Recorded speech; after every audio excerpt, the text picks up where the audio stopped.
Thanks very much, creepy voice. We will know that we were live and not otherwise for that big live blue button over there on the right. No, we needed well, it's nice for the, for the okay. Clearly I'm rambling because I'm a bit pressed for time. But hi to anyone who's watching this. You're watching a game that was arranged through the Gauntlet, a community on the internet that gets together and plays tabletop role-playing games online. You can find them at gauntlet-rpg.com. We'll find all the stuff they do: blogs, forums, their monthly zine, which is called Codex, which contains supplements to existing games and original games in itself. There's also the Hangout calendar, to which all of these games are arranged. Like a lot of games, like 100 plus every month. Check them out again at gauntlet-rpg.com. There'll be a link in the description below. We are, I say, knee deep. We're getting past knee deep for sure. We're definitely thigh deep into this campaign of Band of Blades. Just for a quick pitch again, it's a game of dark military fantasy by Strash Ashimovic and John LaBouffe Little, the makers behind Scum and Villainy, another Forged in the Dark game, which is a hack of Blades in the Dark by John Harper. I explained the premise, but this is session 6 of who knows how many. So definitely, again, I wish I could tell folks watching this to check out session 1, but yeah, I know someone is checking this out for sure. I know that. So, but I gotta say to anyone who's listening to this, man, session 1 was a doozy, and I'm so sad. No one can experience it. Only us here in the table. Cool. But yeah, I think I'm gonna forgo getting everyone to introduce each other. We're all familiar with each other now. With Patrick and Dan and Matt and Chris. We're all still here. We're all still alive, still kicking. But where were we last time? Last time was once again a land of contrasts, wasn't it? One mission went well. It went quite well. You got your fire mains. You stole the horses from the horse lord. Nearly tangled with a lieutenant, but she was busy having to protect her tent, so that's fine. So I've added the fire mains to the quartermaster sheets. So once again, they are horses, but if you use them to reduce pressure, they reduce 2 instead of 1, so that's fairly useful. So basically, that gives you leeway to we can stay here and we can lose missions that add pressure, because you have that and the map project, which is working quite well. So if you use those in conjunction, -3, that's really good. But the other mission didn't go so well, didn't it? That Vulture, you're gonna have to deal with that chap at some point. Yeah, there's no penalty for that, which is fine. Actually, no, I'm looking at the wrong missions. Was there any penalty? Oh yeah, there is penalty. You get +1 pressure. Oh wait, but I thought we were successful, but just it was like a success with a consequence. No, that was the mission before. Oh. Yeah, where you had the choice to either fail the mission or lose 2 rookies and succeed, which you did. That was to get supplies, helping up the Holy Pilgrimage, get to Plainsworth. This one, no. You rolled a 1, so on that engagement. So yeah, so add +1 pressure. Yeah, I just scrolled up there and rolled 20 chat. There's a big horrible 1. Okay, so as always, after mission, we're gonna do back at camp scenes. Because I was really pressed for time and I had not had a chance to look through the options. I'm gonna give them a look now. But Marshall, how's our morale doing? Our morale is at 9, so we're in the top tier. Ooh, nice. We're doing well. And yeah, probably those deaths would have wiped you out, but the banner is really helping Legion Cohesion come together. I will say, the Legion also has. I forgot about this. There is another fail state that the Legion the campaign has. If the Legion is ever reduced to 3 full squads or fewer, then that's it. Y'all are still fine. I think 3 full squads is like 15 people, not including, I think including the specialists actually. So you're all still good. But that's I'm sorry, I forgot to mention that because again, a lot of stuff. I think that's on the Marshall sheet, but like, there's you still got enough folks. But like, I'm just saying, recruiting, that's the thing. Okay. Oh, this is simple. I think the prompt is absolutely soldiers hold a remembrance for the fallen. Absolutely. I always like this. Let's get like a quick like temper check, or what are the kids calling it these days? Vibe check. I think that's what they're calling it. I don't know what the kids say. Like, it's always nice to get this at the end of a mission before we do the proper back at camp. Like, what's like the vibe and what's the mood in the Legion after these 2 missions? One of them was, stealing horses. Legion has not had horses for a while, and they managed to like bloody the nose of a lieutenant. But again, this damn Vulture is still at it. They're still going. They bloodied your nose. They bloodied the nose of your Wonder duo. Sorry, there was a hissing and like the ominous noise, and then this cat just rose from frame. That was amazing. Sorry, I'll mute. No worries. Yeah. So what's the vibe in the Legion at the moment? And just like a small detail, or even just the general temperature. Anyone has any ideas? Feel free to step in first. See, I would think that those horses are a big deal. I mean, we've got morality 9, so obviously people are feeling pretty good. I think the horses have everyone sort of like really, really buzzed, like probably more than they should be, because number 1, we have horses again. Number 2, these horses look badass. They look awesome. So, so we've got all of that sort of awesome buzz, and then you've got this sort of stuff, happening in the background. Like we've got the absolute just decimation of the other mission with Flood and Farah, and they're the only 2 that make it back, and they've had the snot kicked out of them. And I don't know if that's maybe that just hasn't sunk all the way in because everyone was maybe already sort of lit about the horses, and just that part hasn't sunk in yet. I think maybe that's it. There's just this sort of like shock zone in between like Farah and Flood and like everybody else. Like when they come back in, like everybody's so jazzed about the horses, and everybody's gone to see them, and maybe like just the people on actual watch are the only people that see Farah and Flood just hobble their way back in. It's almost like it's like their return is like low key, but like because of the fur around the horses, and the Chosen showed up in that mission as well to help out. So it's almost like because of that, I think it does feel like the effect of the failure will kind of like, it's more diffuse, I guess, kind of seeps into the Legion. But like, what are other people's like ideas for like what the mood is in the Legion right now? Yeah, I think I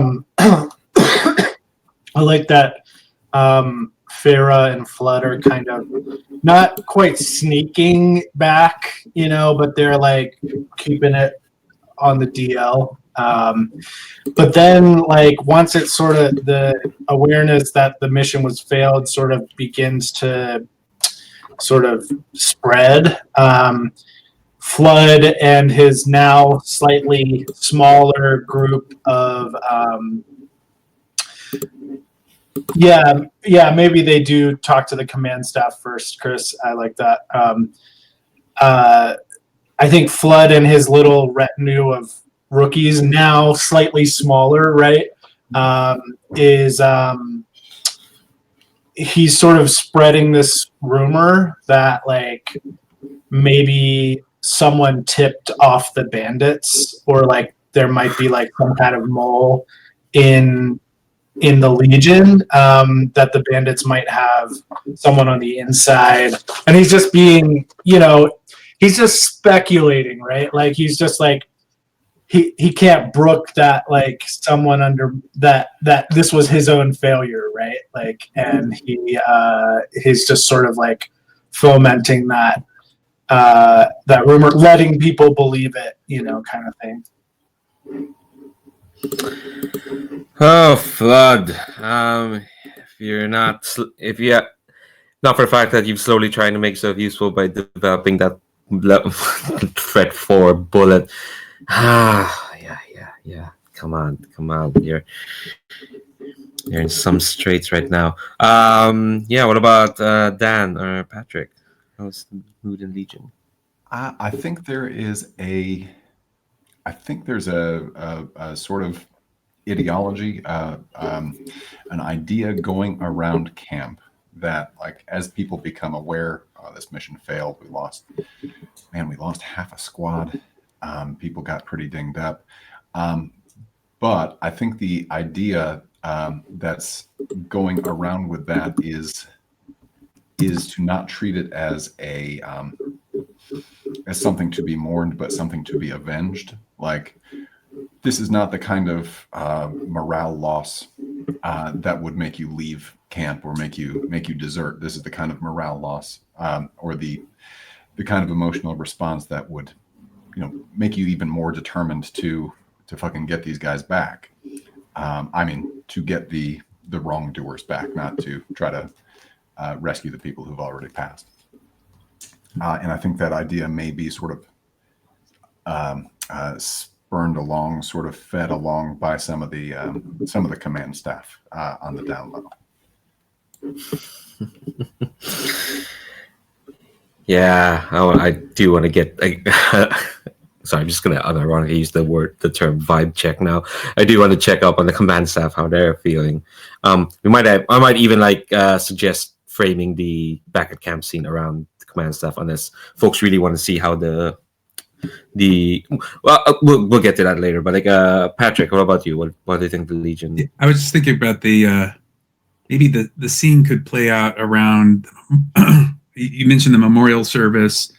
Maybe now we have our memorial services around the banner, and it's kind of like it's so important to us as a group. It's where we come back to and like really contemplate what happened in our mission, the successes and the failures. And I can kind of see the command staff sitting out in the back, the rank and file kind of around it, saying things, but there's just a ton of whispering going on, conversations. It's not like there's just a lot of distraction going on, so I can imagine like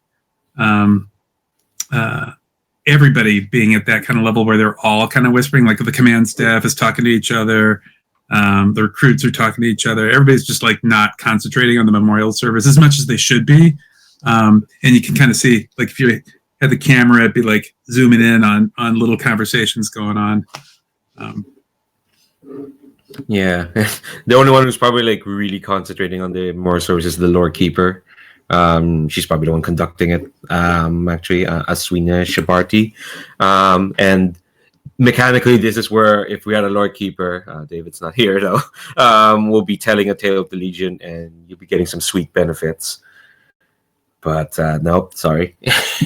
Yeah, you should see some of the benefits. They're pretty good. Lord Keeper would probably keep us in line. None of that mumbling. Yeah, look, if there was an actual player right now for the Lord Keeper, that absolutely, I would give them the chance. But no, she's writing down the deeds of these rookies. But the thing is, they haven't done that many deeds besides dying, so there wasn't much to write. Which is, I think the effect of the other mission and the banner is helping keep the Legion together, but like it is starting to like really suck. all these like rookies just dying. I think that is like the general. That is, yeah. Is there any like a particular part of this do you all want to zoom in? Do we want to zoom in on the command staff or any of the rank and file soldiers? Maybe like as soon as this memorial service kind of like breaks up, as like we've said a piece on the Shattered Lions, but the feeling is just like not many people knew them, mainly because they haven't shown up on screen. They just died off screen for us. There's probably like the only 2 lions left. Probably in the same positions as the other 2 remaining silver stags left. But yeah, what are folks like interested in zooming in this back at camp scene? Ooh, yeah. Sorry. I like your suggestion there, Chris. Yeah, that's it. We can break it up into like 2 small scenes. The rookies and the horses. Do you have an idea of like which rookies specifically? I think maybe some of the sort of bit player rookies we've had before. I'm sort of open to any of them, but like getting a bunch of them that didn't actually see the horses at camp, like not the people that went to that camp, but maybe some of the rookies that were back that didn't get to see them when they escaped. So you've got like a couple of the rookies, or maybe more than that, just sort of marveling at these amazing horses and how awesome it is that we've now suddenly got like our own horses again, and they're these super badass horses. Like they look awesome. They look like the kind of horses you would want to be riding if you were like imagining yourself, as a great horse warrior or something. Like they got these red fiery manes, all this kind of stuff. It's awesome. Cool. We still have quite a number of rookies. We have 20 rookies. I did a head count. So it's still good. Plus your specialist, that's like 25. Jesus, the Legion's down to 25. That's ridiculous. Yeah, so I don't have the if they want to play what rookie they're playing. Zaya can't be there. She's not a rookie anymore. I wouldn't mind playing the nerdy Barton that I created for that mission 2 games ago. Was that Rashi? Yes, Rashi. Oh yeah, you did all the research, beforehand, for sure. So like, what's Rashi doing? It's like, is he spouting off some facts or something? I think he's like doing sketches and like trying to get more information, because this is not like this previously would not have been probably something he was researching, because he was more of he seemed to be more along the lines of sort of the alchemy / sciencey end of things, and like these horses are something new and different. He's never really encountered anything quite like them. So like he's doing sketches, he's asking questions about like how fast were they when you helped them get away, like how did they run, like, and he's trying to like sketch them in motion, and he's not doing a really good job because he's not that great of an artist, but like it's the only thing he knows, and he's just like in awe of them. Cool. How are the other rookies like responding to that? I'll do a quick head count of any named rookies we have, but again, feel free to create. They don't have to be deep character sketches, but we have Zaya's already a soldier, so she's probably doing other stuff. Karaj, the stoic Barton that was part of the Ravens, the one who's always kind of witness to Zaya doing her own shtick, but he's kept professional. We have Adrimir, who we've not seen since the very first session, the Lost Session 1. He was the cowardly Zemiati who nearly gave the entire squad away to the doctor. Not for Raya. He would have done that. There's Sylvan, who's kind of like the other nerdy rookie that was part of that mission that Rashi was in. He was the one who found out about Black Rotting Gale and Victoria Carhow, all that fun stuff. Again, that stupidly, Patrick, you should have seen it. It was like I don't think anyone wrote a failure in that mission. There was one failure, but because of the way Forge in the Dark works, resist means that didn't happen, which is great. So there might as well have been no failures. That mission was great. But yeah, what are like if no one's feel comfortable for like creating a character at the end spot, because that's a bit much. Like, yeah, what is like the vibe of the other rookies watching these fire mains? Like, are they like distracted from what would the memorial service that just happened, or like are they just like, or it's like the fire mains kind of like filling them with like hope or whatnot? Yeah, I think I will create a character on the spot. I think one of the remaining Shattered Lions is there. And she is a Zemyati woman named Vulture Kolayovna. I'll fill that in on the martial sheet. And I think she is awfully quiet, but is having a personal moment with one of these horses. Is like, maybe it's feeding time. Maybe we've strapped them up with oat bags or something. And she is just probably brushing the horse. I don't know much about horse care, so if it's like not cool to brush horses while they're eating, forgive me. But I think she's brushing the horses and trying to stay away from the rest of the crowd. Probably if the quartermaster is not having a serious discussion with the command staff, she'd probably have opinions on horse care. For sure. What about yourself, Matt or Patrick? Like, not everyone has to participate in a scene for sure. But if you want to add color to what's happening, that's always fine. I kind of imagine, I don't know, there's somebody like feeding the horses and grooming the horses. Like, there's still things that have to be done with horses. Like, somebody's got to like clean their stalls, and I think one of the rookies is like cleaning the stall and just not happy with it. Like, yeah, they're great horses, but like they're still horses, and maybe it's a who are the guys who live in the forest? Are they the Panyar? The Panyar, yeah. To me, the Panyar is like they love animals, but like the horses are just not like. Maybe we have a Panyar rookie. Is there a Panyar rookie? We've not had a Panyar rookie, which is interesting now that I think about it. Only a dead one. Oh yeah, only a dead one. Yeah, but oh my god. Yeah, we can totally have a Panyar rookie. Yeah. So let's somebody generate the characters. I think a Panyar rookie who doesn't like horses is probably interesting. Ooh. And who's been assigned. Oh, go ahead. Dan, are you talking? Yeah, I've got a handy dandy name generator pulled up. How does Sapphire Growing Wield work for you? Sapphire. What squad would they be part of?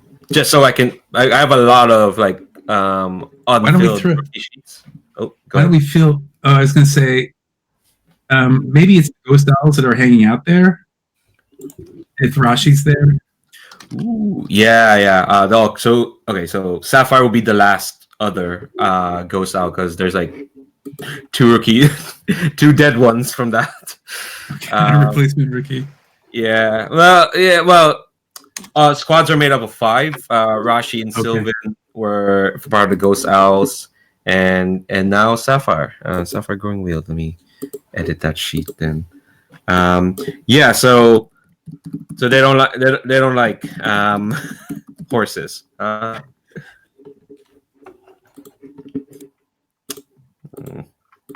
That's sad.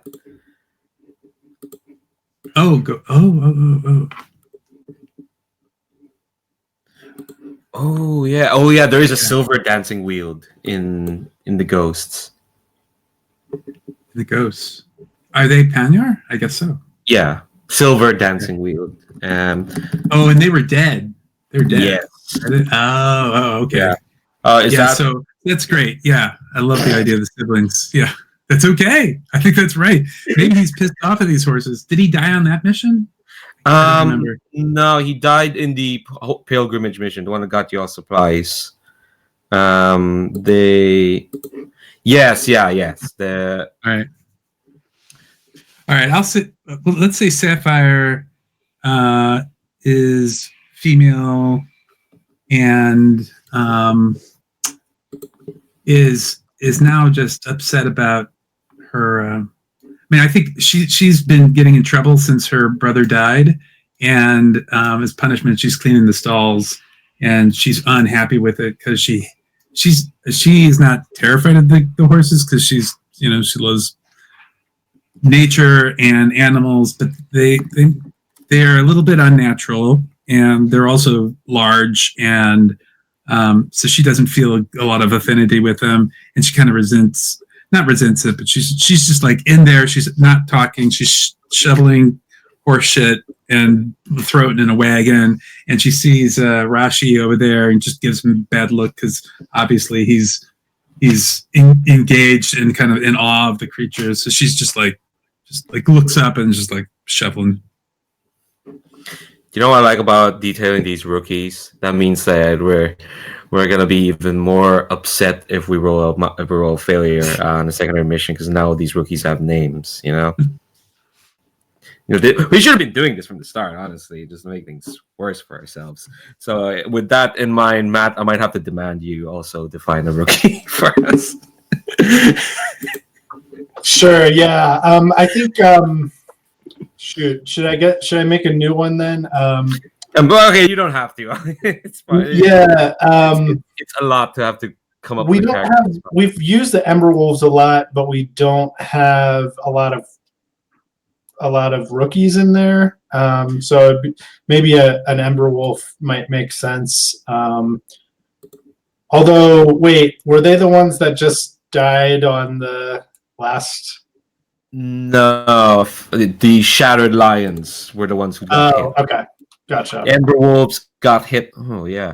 They either got hit, not in the pilgrimage mission, but like in the one where Farah first got hurt, the one way back. That's why you all have all that religious supplies. You got that.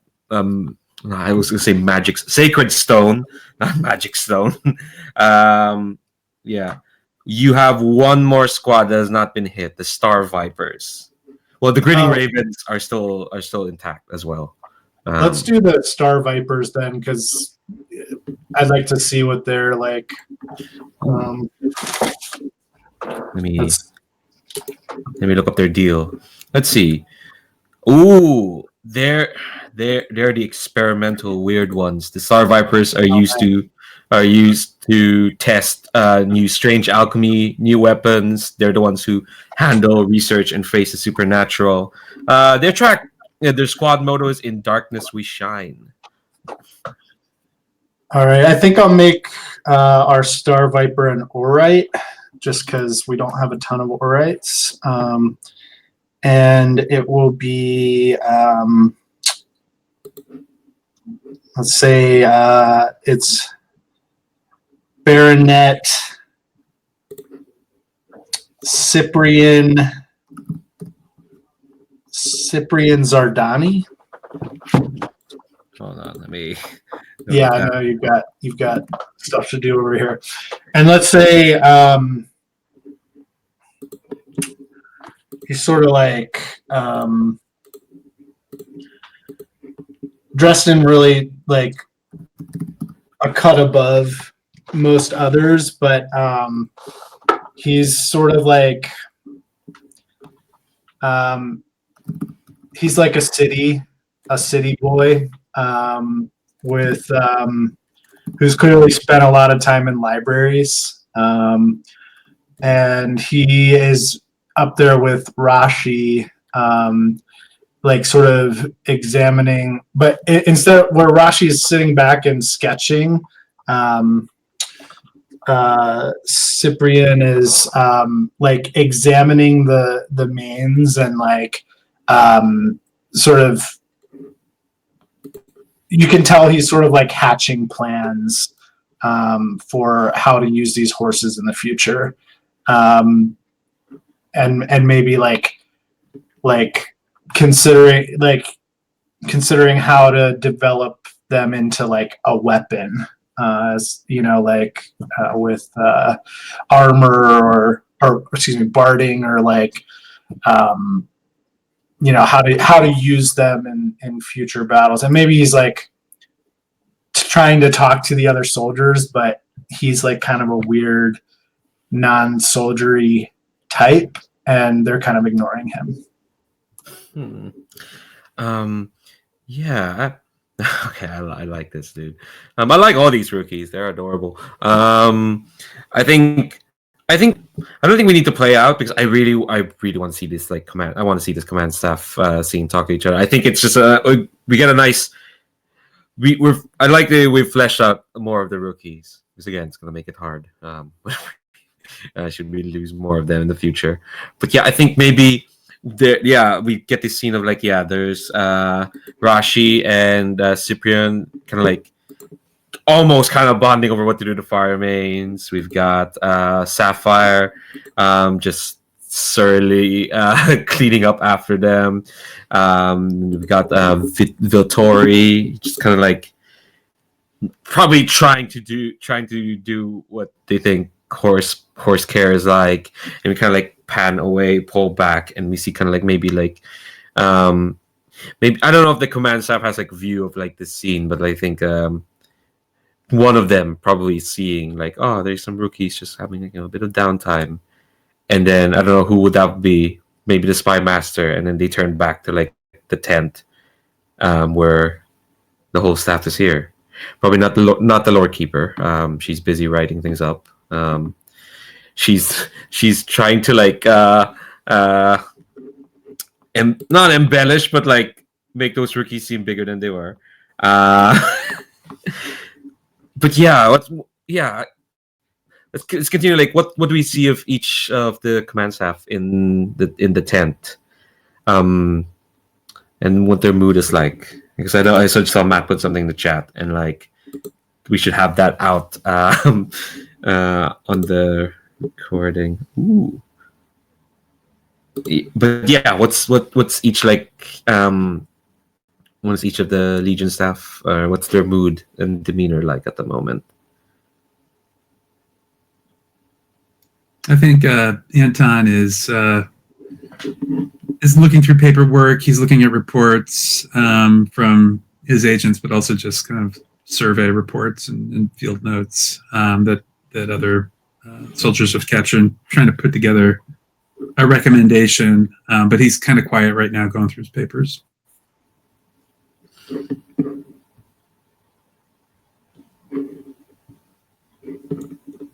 The marshal has a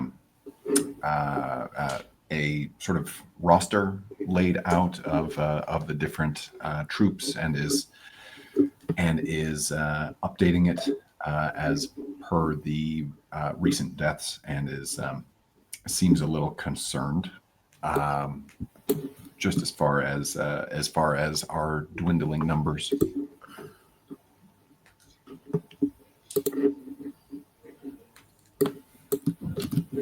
Yeah, Quartermaster Violet is she's actually in good spirits. Like she's got all sorts of like, I mean, she's she's not like excited or whatever, but she's just you can just tell that she has lots of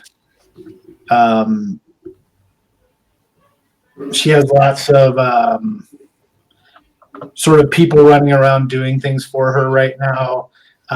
There's always like some rookie running into the tent, like asking her a question, and then her like shooing them away, or like telling them what to do.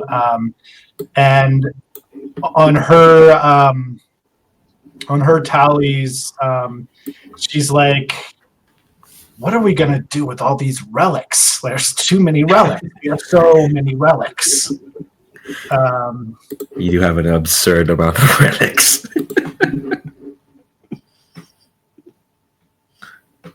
And the So command- she's trying to figure out how to use them. Yeah. I think like the commander is. I think she's pacing, and she's got this sort of like this, almost sort of manic looking energy that she's trying to just hold in. And you can tell that she's frustrated and more than a little furious at the outcome of the other mission. Like the horses just have not counteracted the fact that basically we lost we lost almost an entire squad in this action against this bandit. And I wanted to see, like, Matt, what do you think? Other than what Flood's been spreading, like, what actually went terribly wrong on that mission? Like, did somebody really blow a roll and like some of Render's goons show up, or was it just like this completely normal bandit just had way more supplies, way more weaponry, way more highly trained people than we were thinking? Like, what's going on there? I think like the reason that this rumor is spreading, that Flood is spreading this rumor, is like he actually kind of believes it because maybe it was like an ambush. Like they knew that they were coming and there was some kind of ambush. And that might have been someone in the Legion, or it might have just been like they have really effective reconnaissance on us. Like they've got intelligence on us. And I think maybe... Yeah, go ahead, Leandro. I was going to suggest like maybe there's another third kind of like idea that spreads on the Legion. They seem to know a lot about how the Legion works and their tactics and their methods. Like not in a way that like someone's leaking how they do, but it's almost like they know how the Legion functions. Y'all lost a lot of people in Edinmark Field. So the other rumor is a possible deserter? Yeah. Oh, okay. Maybe this Vulture guy himself might be a former Legionnaire. Yeah, I think I just want to add that. Okay. I'm not committing to that, but like... Well, I'm saying that's I think that having all these different rumors floating around, I think the command staff, I think we've all like heard the debriefs from Farah and from Flood. Like as soon as they got back, we got their debriefs, and it was some sort of ambush, and I think that's right. Like we're looking at it, and the command staff is looking at both of those possibilities, like the most main possibilities. Like either we've got a leak, or someone in Vulture's group is an ex-Legionnaire. Like somebody knows exactly, enough about how we operate and how those squads are set up to where they can see where we're coming from. Does Vulture rise to the level of a lieutenant, or is he some other, mechanically, is he a different type of?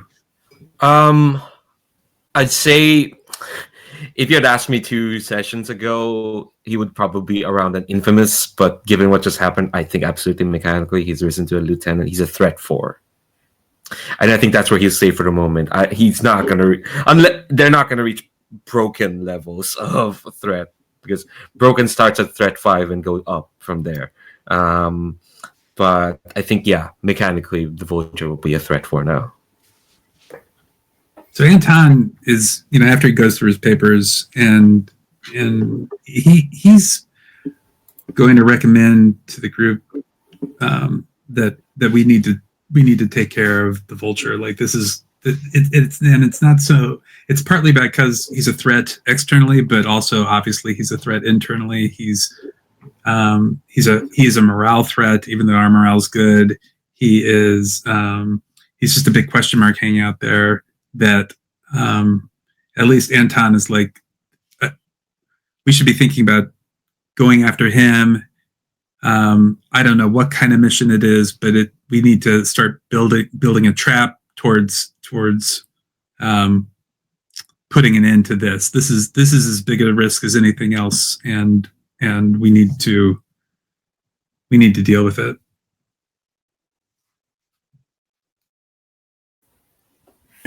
I think the commander likes that idea. Number one, because she's really pissed at him and doesn't want to leave that lingering. Like before we leave Sunstrider, she wants to have that guy have that threat dealt with. Preferably dealt with using a pike and his head. So she is definitely like leaning towards anything to deal with him. Maybe to the point of it being not the best use of our resources at this point. Like he's not. We don't, mission wise, we don't really achieve anything dealing with him. Where he doesn't get us any closer to Sunstrider or any closer to Skydagger Keep. He doesn't get us any. He doesn't remove any functionality from our real opposition. But he's grown maybe to more than he should be, in the commander's mind, at least. Is anyone like when the commander lays that out? Does anyone object to that? I don't object, but Vulture alive, Vulture dead. If we continue to hemorrhage soldiers, it won't matter. I have heard word that some of these deaths were preventable. I think this is sort of going off on a different direction, says Dan, and not the Marshal. I think some basic survival training for our rookies could be a long-term project that might pay off in the long run. The commander is definitely nodding at that, and she also suggests the possibility, since we are in this camp where there are a lot of refugees, we might have a relatively fertile ground to recruit. So both of those are good ideas. The commander nods in approval at those two prospects. What does the quartermaster think about that?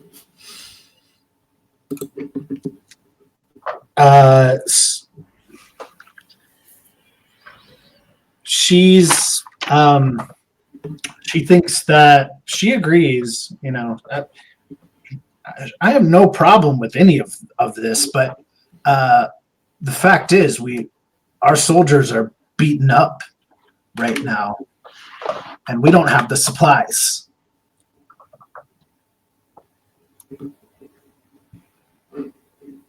So she's just very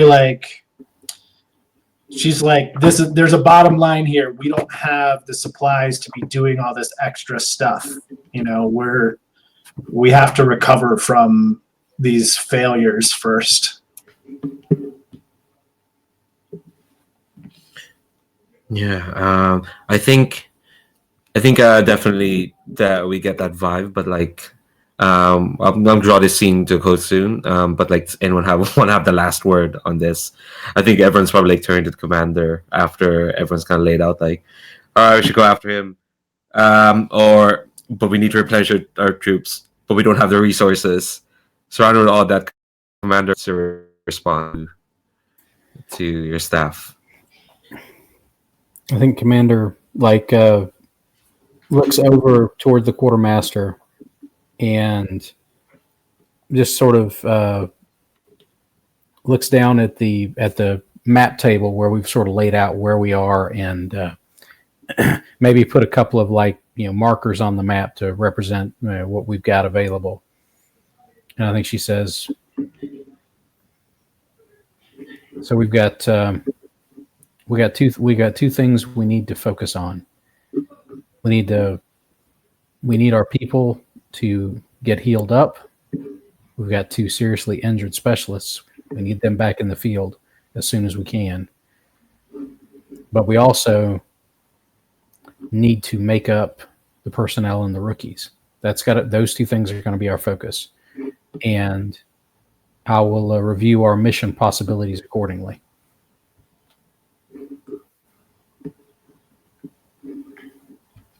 And then you see her, like, as she's like turning away, you see her like fingering that little ritual dagger that she keeps in a wrist sheath, like she's got it out, and she's just sort of like touching the tip of her finger to it. All right, that sounds like a good little grace note to end our back at camp scene. Let's do. Oh yeah, I've mentioned this for recording, but your chosen leveled up. Hope you looked through the abilities. Which one do you think would be most helpful at the moment?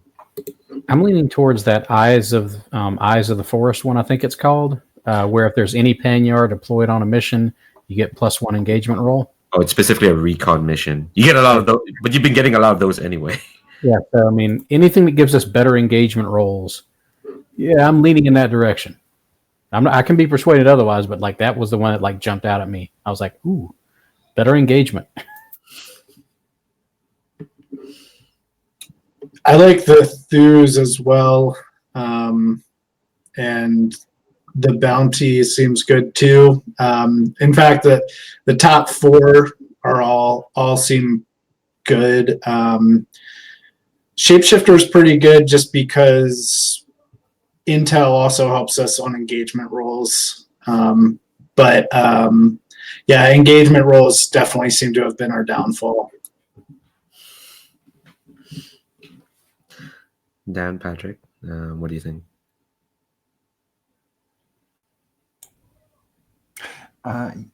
Yeah, I liked Horn God's Eyes. I noted that one. I also just because it could lead to some fun, weird opportunities. Hide of the White Hind, in which all specialists can speak to and understand animals. That's pretty cool. Judging the trajectory of the Legion, you're probably going to be heading into that forest. Or I don't know. It depends on the commander. Maybe you want to go to the cities down at that lake. But being able to talk to animals is quite cool. What about you, Patrick? What are you thinking? I think they all sound good. I initially thought eyes or thews were good, so I'm happy to go with those. I think the consensus around eyes, because engagement roll. I mean, you're guaranteed at least one Panyar is going to be in either mission because you have 2. So that's at the very least. Well, I guess it depends on the type of mission as well. But you've been consistently requesting recon, and the dice rolls in my mission generation is consistently getting recon. So is that okay with folks? Then we'll go with Horn God's Eyes. Clear favor. Cool. All right. So I think I'm gonna say for the next half hour we'll do the campaign phase, see where we get up to. Definitely. All right. So time passes. Commander, time and pressure increases by 1. It's getting dicey. Quartermaster, you must spend 1 food to feed the Legion, or the Legion loses 2 morale. That is not affected by the banner because the banner is up against deaths, and this is just food. Do we still have enough food? Yeah, cool. All right. Campaign actions. How's the morale doing, Marshall? Our morale is at 9, so we have 2 free campaign actions. All right, so here's my thinking. We have a lot of recovery to do, both in terms of stress and in terms of rest. We have 2 specialists with level 3 harm. In order to clear that, we need to rest twice and boost one of them. And then I could spend a supply to do Liberty as well to clear 3 stress. That would put us at 0 supplies. We wouldn't be able to do anything else, but we would all be pretty well refreshed. everyone from our rookies to our specialists would be usable in any mission. I don't know. We can't keep rolling ones on or low on every engagement roll. I'd like to think that we'll get one of these, and that once we get sort of back once we get back on top, because that's going to happen, we can start looking at the long-term project. I really like the idea of the survival training. If we can maybe reduce the number of rookies who die on a mission, that would be really good. And we definitely need to recruit as well. But in order to do that, we need to be in a position where we're not. Because we don't want we need to be able to use our specialists, or Yep. we don't have enough rookies. Yeah, I will say that I was gonna say that there's no requirement to have a specialist on a mission, but then again that will lose you a die in an engagement roll. Then again, your primary mission, y'all like gods, so undefeated on primary missions. But maybe you don't want to load all your specialists on a secondary mission that could fail. Okay, I'm just hypothetically speaking, but what does everyone think of Quartermaster's actions there? Does that sound good? I did have one question, Leandro. Mm-hmm. So I created. I was just playing with Cyprian, and if I take the noble trait, he can also boost a campaign action. Ooh. How does that work? He's a rookie. Does that count? Yeah, I think that absolutely counts because it's a trait. People come with those, and if you have those traits, then you can use them. So yes, I'll definitely let Cyprian boost one of your actions. Cool. Anyway, how does everybody feel about that plan to do sort of recovery stuff right now, and then plan to do recruiting and long-term projects at a later time when we're more refreshed? Okay. Cool. All right. So because Feyre and Cyprian can both boost campaign actions, we can boost the liberty and the recuperation, so we can clear all stress, improve Legion morale by 4, and clear basically all harm as well. So what does that look like in fiction? How is the Legion bouncing back from this to max out your morale and heal all wounds? So one idea I have for Cyprian is if he's a noble, maybe he has a secret stash of wine, of fancy wine, that he's I've been waiting for a special occasion to break this out, and these fire mains, he's really excited about the fire mains, and he breaks it out among the rookies who are standing around there. It gets a little sloppy, let's say. Of course. All right. Yeah, so everyone's agree with that? All stress is cleared, all harm is cleared. Legion's back to fighting fit. Spy Master, this is also your time to shine. Have you thought of so what are your 2 spies up to? What's Ingrid and Onyet gonna do? Well, I think that since there is this interest in getting the Vulture, we're going to continue to begin to lay that trap. And if it's laying the trap for the Vulture or some other lieutenant, that's fine. But I think that we're going to have Onyetin continue to work on setting that up. Yeah, I will say that like. Oh wait, no, sorry. I just realized no. You can't. I was gonna suggest using both spies on that, but I realized no. I just saw that Only one. Only one. Yeah. Yeah. So it's Ingrid. I guess Ingrid. She's gonna interrogate it again because we don't have intel. I think that's right. Yep. Yeah, she's just collecting rumors. It's fine. Yep. So yeah, roll on Yetin for us kindly.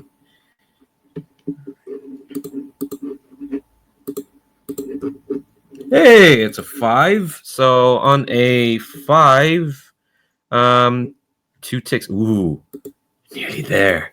Right. Close to grab it. I think part of why this been close is like now there's like commands on Hive like no, this specific this motherfucker here.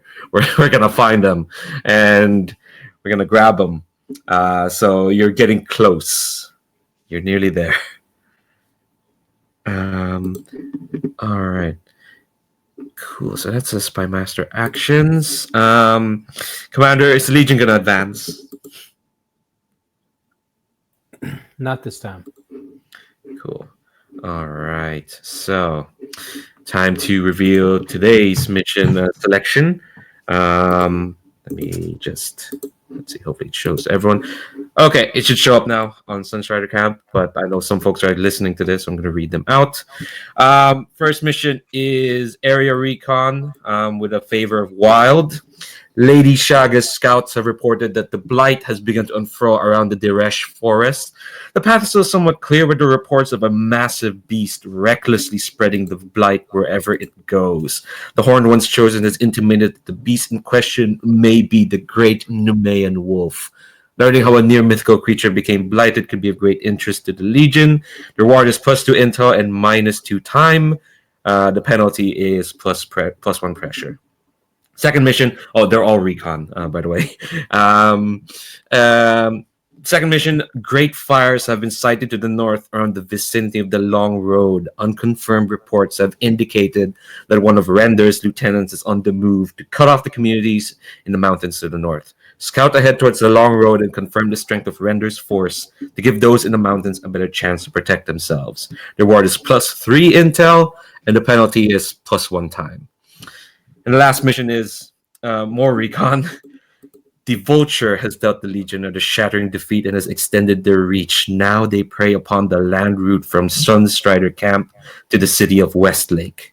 A group of worn but hardened soldiers, remnants of an Eldmeri battalion from Ettenmark, has volunteered to garrison a small fort to give refugees a chance to make it to Westlake.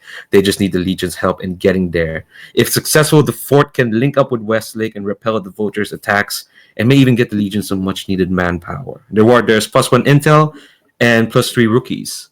And there's no penalty for that mission. So... Oof. All right. The commander really wants to hamstring the Vulture a little bit. So I think her mind is set on doing mission 3 and dealing with that wolf. I think as we with the wolf, we get to subtract time, and even if we don't do mission 2, that gets us a net -1 time as long as we succeed. Let's see, what are folks' thoughts? Sorry, I'm conscious that there is actually someone listening to this. I'll just say it. Everyone else is nodding. Yeah. Okay. Yeah, I think it might be good to set. I mean, I realize we still haven't seen the Vulture yet, right? But it might be good to send our secondary mission to be the number 3 because there's no penalty if we fail, and the penalty of the pressure penalty. While we can deal with it, I think the -2 time is like such a huge thing that we would need to get, especially because we'd automatically fail the second one. I will say that, like, in terms of pressure, you're up to 3, but with a combination of the map project and a fire main, that would reduce it to 1. But then again, when we go to time passes next session, it will increase up another 1, so it'll be up to 4 pressure. So maybe you don't want to fail the first one to add another one to that. Yeah, I think logically that makes a lot of sense. And the which mission we play out is more of a meta consideration than an actual, like, in character one for the commander. I like the idea of doing the wolf mission because that sounds really cool. No, I like that. I like that idea. And even though our luck against the Vulture as a secondary target is not great, he's not technically a target here. He's simply harrying this bunch of people that are trying to set up this fortress. So I'm okay with making that a secondary mission. And we do need some rookies. Like, that second mission has that really good intel. I mean, +3 intel is absolutely nothing to sneeze at because right now we got 0. But we really need those rookies. So. Yeah, and you still get intel. Honestly, if you both missions succeed, you still get +3 intel. I just realized that. I should have probably thought of that looking at the rewards. I was just trying to be helpful. Oh, it totally is. And I love that you presume that we're not going to blow one of these. Okay. So right now, if I'm judging correctly, the consensus is play out mission 1 and make mission 3 our secondary, and let mission 2 fall to the wayside. Everybody good on that? Yep. Okay. Cool. All right. Good luck to the folks in the mountains. All right. So, Marshall, who's going on which mission? Well, they're all recon, so that's not a big problem. I think I want to say scout and sniper are the 2 good classes to go on a recon mission. So we'll have to send our scout on one and our sniper on another. So they both get +1D to the engagement. Let me see here. We said mission 1 is our primary. Okay.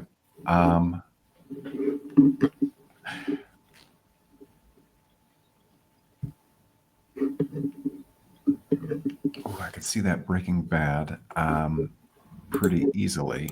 But it does seem like a more cut and dry recon and not assault, or not like we could avoid a fight there. So I'd say maybe bring our scout, Scarlet Dancing Blade, on that. As well as, nice, yes. And yeah, we want Flood to see if we can do some harm to the Vulture.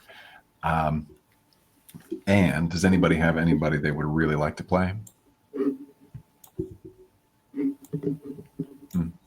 I wouldn't mind playing Scarlet again. Sweet. Let's see here. Let's also send. Do we want to send our officer on this one? Him and Scarlet seem to do quite well together.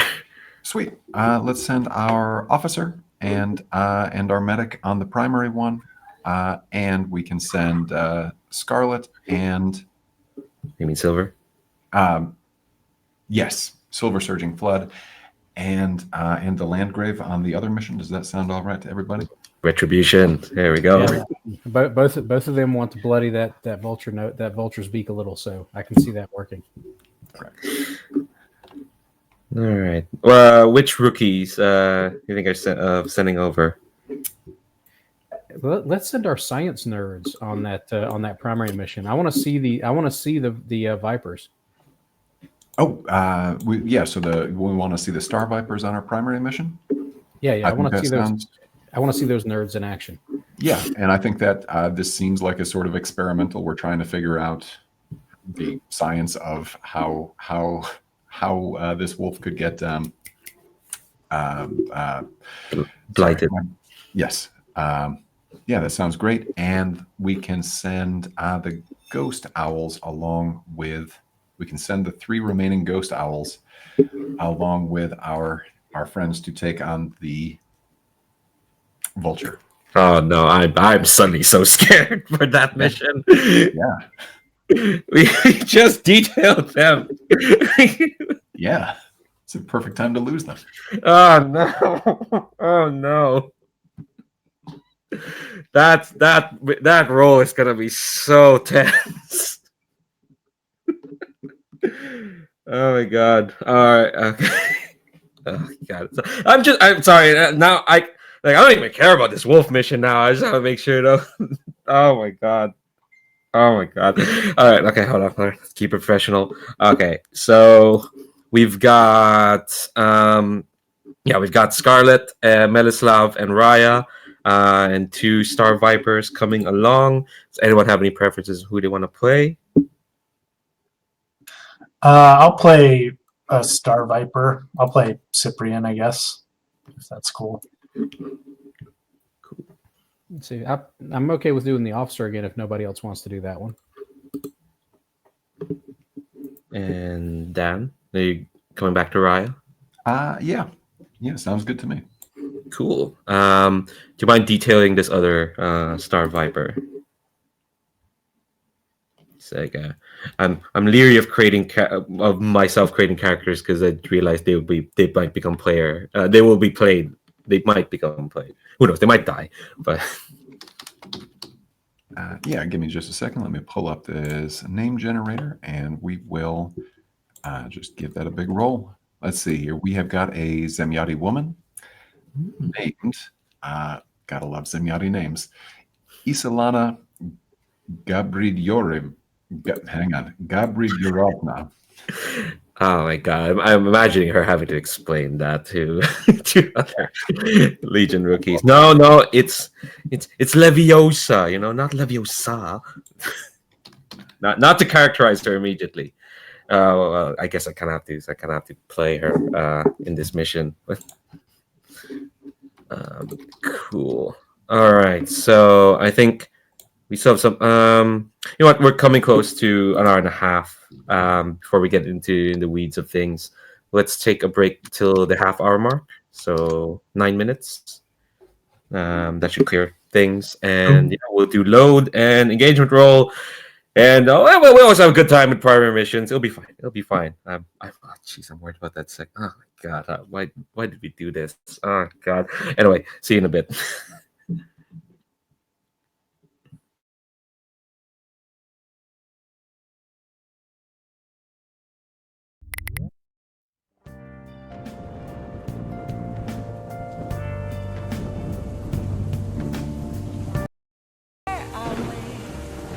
For me to break, I'm a sharpshooter at Paul's masquerade. I'm in both face and mind, all free for you to draw. I'm a sharpshooter, have no face to show. Please don't take off my mask, living sky.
have thy way.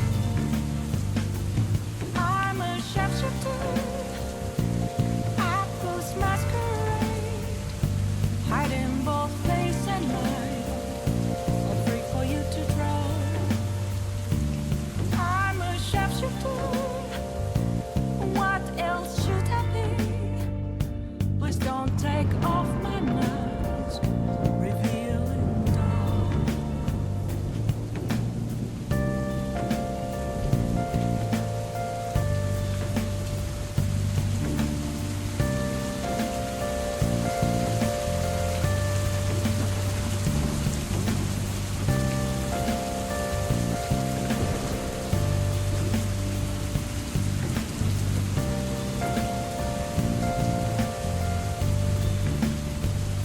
Moments of calm, nothing left to be found. A mirror right in front of me, that's where I found an empty glass, reflecting that's a truth. Still it was not to be told. I need them mask. I'm a sharpshooter. Apples masquerade, heart in both face and mind, free for you to draw. I'm a sharpshooter, chained down to my core. Please don't take off my mask, my place to hide.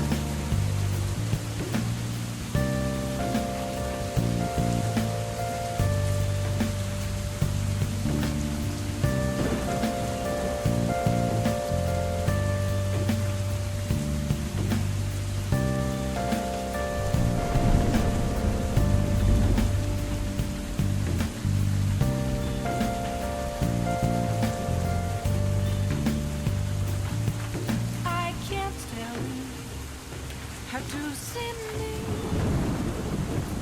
Just a cage of bones. There's nothing inside.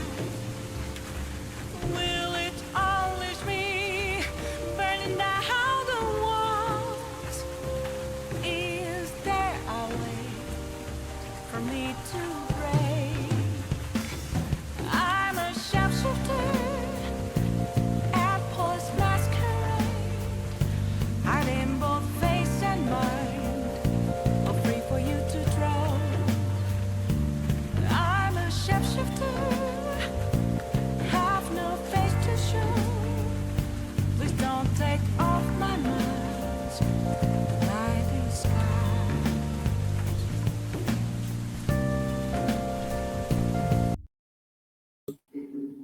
All right. Everyone's back. Just a quick check in. Everyone feeling good? Everyone doing fine? I'm good. All right. So, time to assign load, I suppose. Remind the objective. The objective is to find out how to find the Numian wolf and figure out how they became blighted. So, and it is kind of area recon. Give you some time, Matt, to I think assign stats to Cyprian, just build them up and whatnot.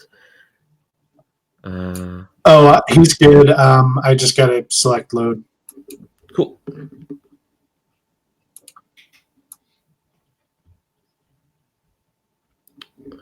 All right, I'll give you a few minutes to look over load.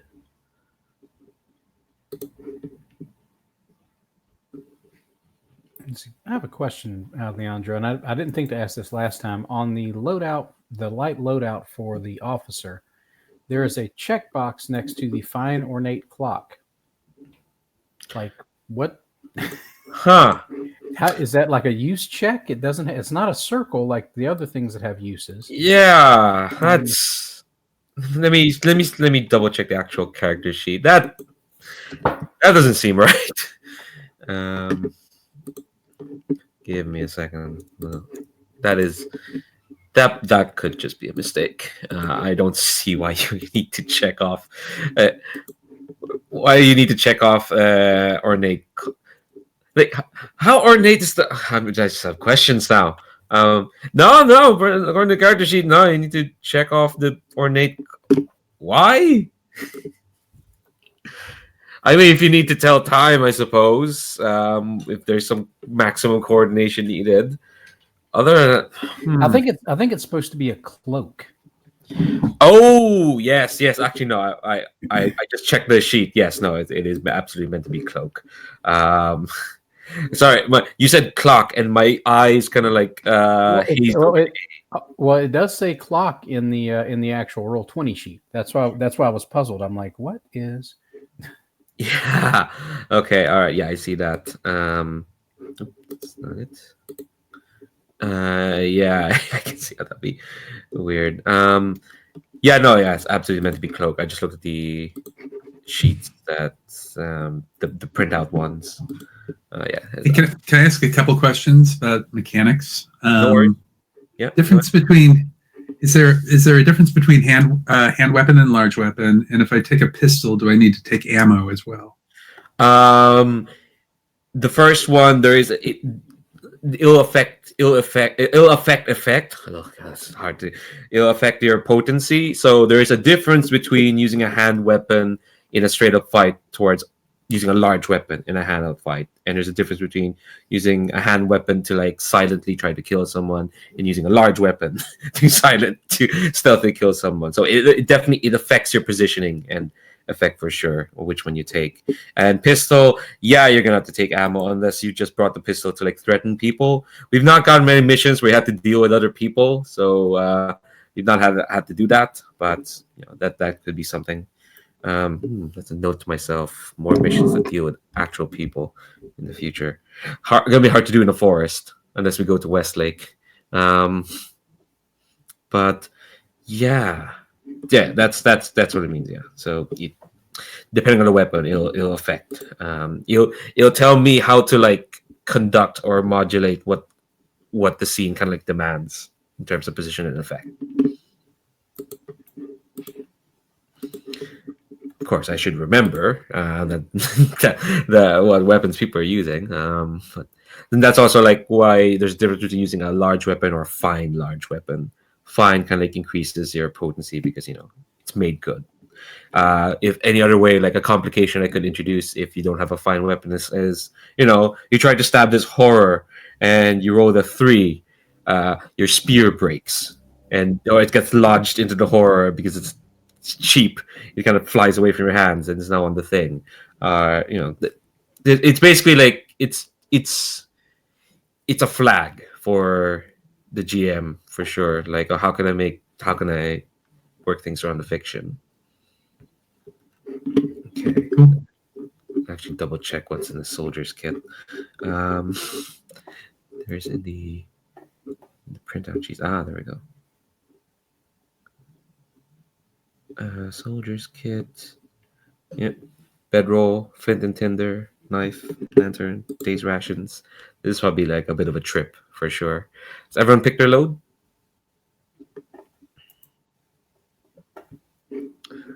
Okay. Now move on to our favorite part. Although this isn't as stressful as the other one's going to be. The engagement roll. All right. So I'm going to add our +1 because of our chosen's new ability, because we do have a Panyar specialist, and I'm saying this out loud so I'll remember it in the future. We do have a Panyar specialist on a recon mission. Let me see here. Everyone on this mission is oath sworn to the Legion. We don't have any intel to spend for foresight into this. Right? We do have some rookies on this, so that's not a +1.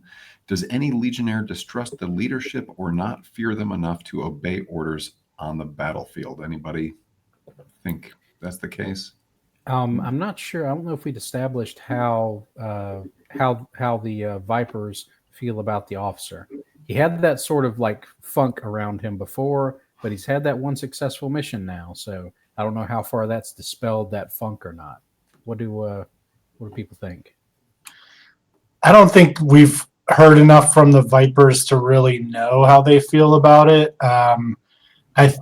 I wouldn't think, since they haven't been on any missions with him themselves, I would think that they're pretty, like, they haven't made up their minds yet. That's Yeah. my. Anyone who's not like, because in the fiction, yeah, only these 2 missions every session are happening. So most of the time, the rest of the region is like protecting the camp, liaising with folks. So Star Vipers have kind of been doing that. I would say Cyprian seems quite taken with those fire mains, and this was thanks to Metaslav that we got those. Nice. Cool. Okay, so we'll say that we're good there, and we do have the appropriate specialist on this mission, so that is good. Finally, did the quartermaster spend horses to equip the mission, or would you like to? I don't think I'm going to. We only have 3. We need one for the next mission, and we should probably use one to reduce pressure. So, like, it's better to hold on to them, I think. Great. I support that. And finally, is any Legionnaire starting with a heavy load? Sweet. All right. So we got a solid 2 dice. Here it comes. Hey, it's fine to get a desperate here. You just get XP. Sounds good. It's a terrible mindset. But hey, you got through that. Oh my gosh. Okay, here we go. Okay, that's the highest of 3 for anyone who might be listening. What? Everyone here is going like, hell yeah, time for XP. It's like, yeah, because yeah, bring on the XP. Just get okay. All right. Okay, so I was like doing this because I was like getting the tenor of everyone. So I think this is not like the previous mission where it takes like days to find where they are, where you blunder into the plains trying to find the horse lords. I think for this mission, it's very clear, kind of like where you're going, because I'm gonna ask two things from each of you. One is what the character's demeanor is, and 2, what do they see of the blighted lands around the Resh Forest? Like, what does blight taking root in the landscape look like? Yeah, the offer is best when it's desperate, unless that desperation kills a mission. Well, I mean, he gets more bonuses in desperate situations. Like his moves give him more bonuses when he's desperate. Ah.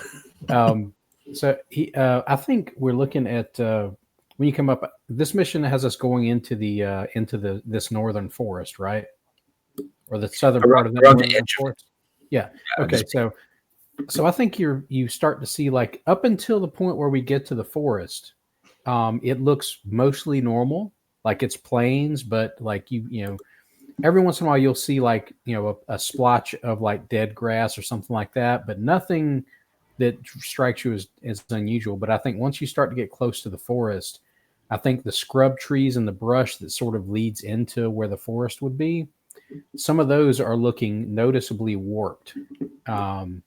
And I think you start to see, like, they're it would be like understandable and almost like kind of a little bit settling to your mind if they just look dead, but they're not dead. They're growing in awful, disturbing ways. Like if you see like a tree that would normally be like a fruit or a nut tree, it's still growing, but it doesn't look like the tree it's supposed to be. And it's still producing fruit, and it's still growing flowers or nuts or leaves, whatever is appropriate for the season, but it's not right.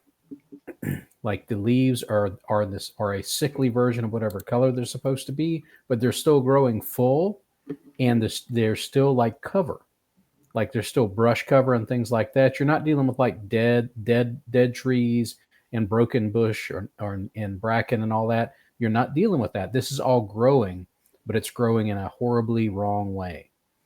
Like the colors are all wrong. The things that are growing on these bushes are creepy. And like some of them move, but not according to the breeze. Like it's just ultra creepy and nasty looking.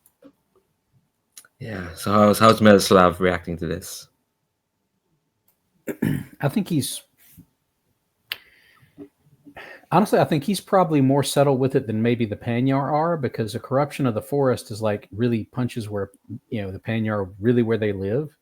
But he is he is he is sort of taken aback by it. But he's also made it a point, since he came back from that one mission just completely psychologically messed up.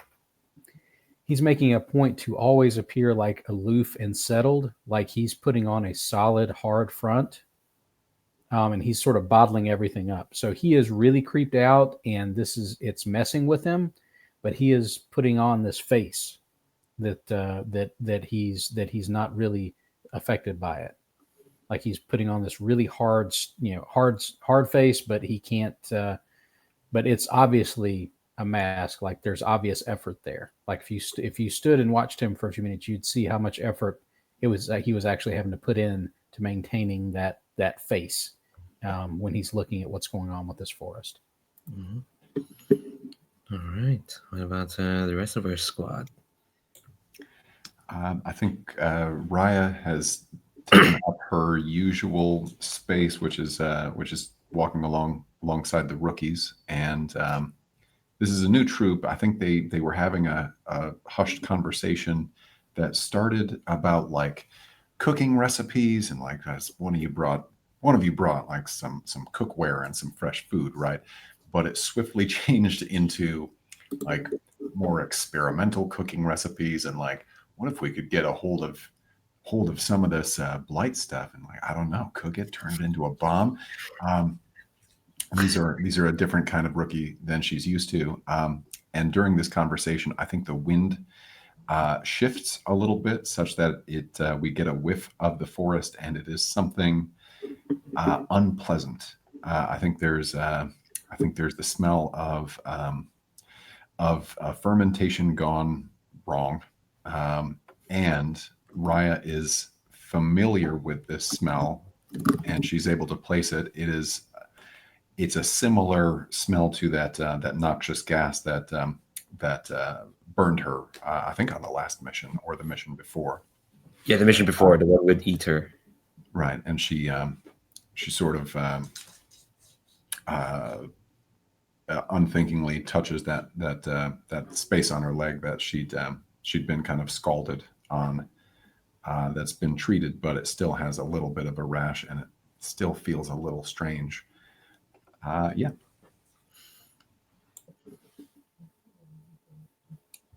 Yeah, I want to build I'm thinking more about Cyprian. I think I want he's going to spend more time. Like he's kind of lagging behind a little bit because he keeps like stopping to examine the blight, and he's just sort of like obsessively like fascinated by it. He's kind of interested in he's deeply interested in alchemy and like occultism and things like that. And I think he's just like picking up little bits of soil and like breaking off like mushroom stalks and just sort of like holding them up to the light and stuff. And everybody else and maybe Raya has to like move him along every once in a while, just because he's too busy. Like all this stuff is very like interesting and fascinating to him.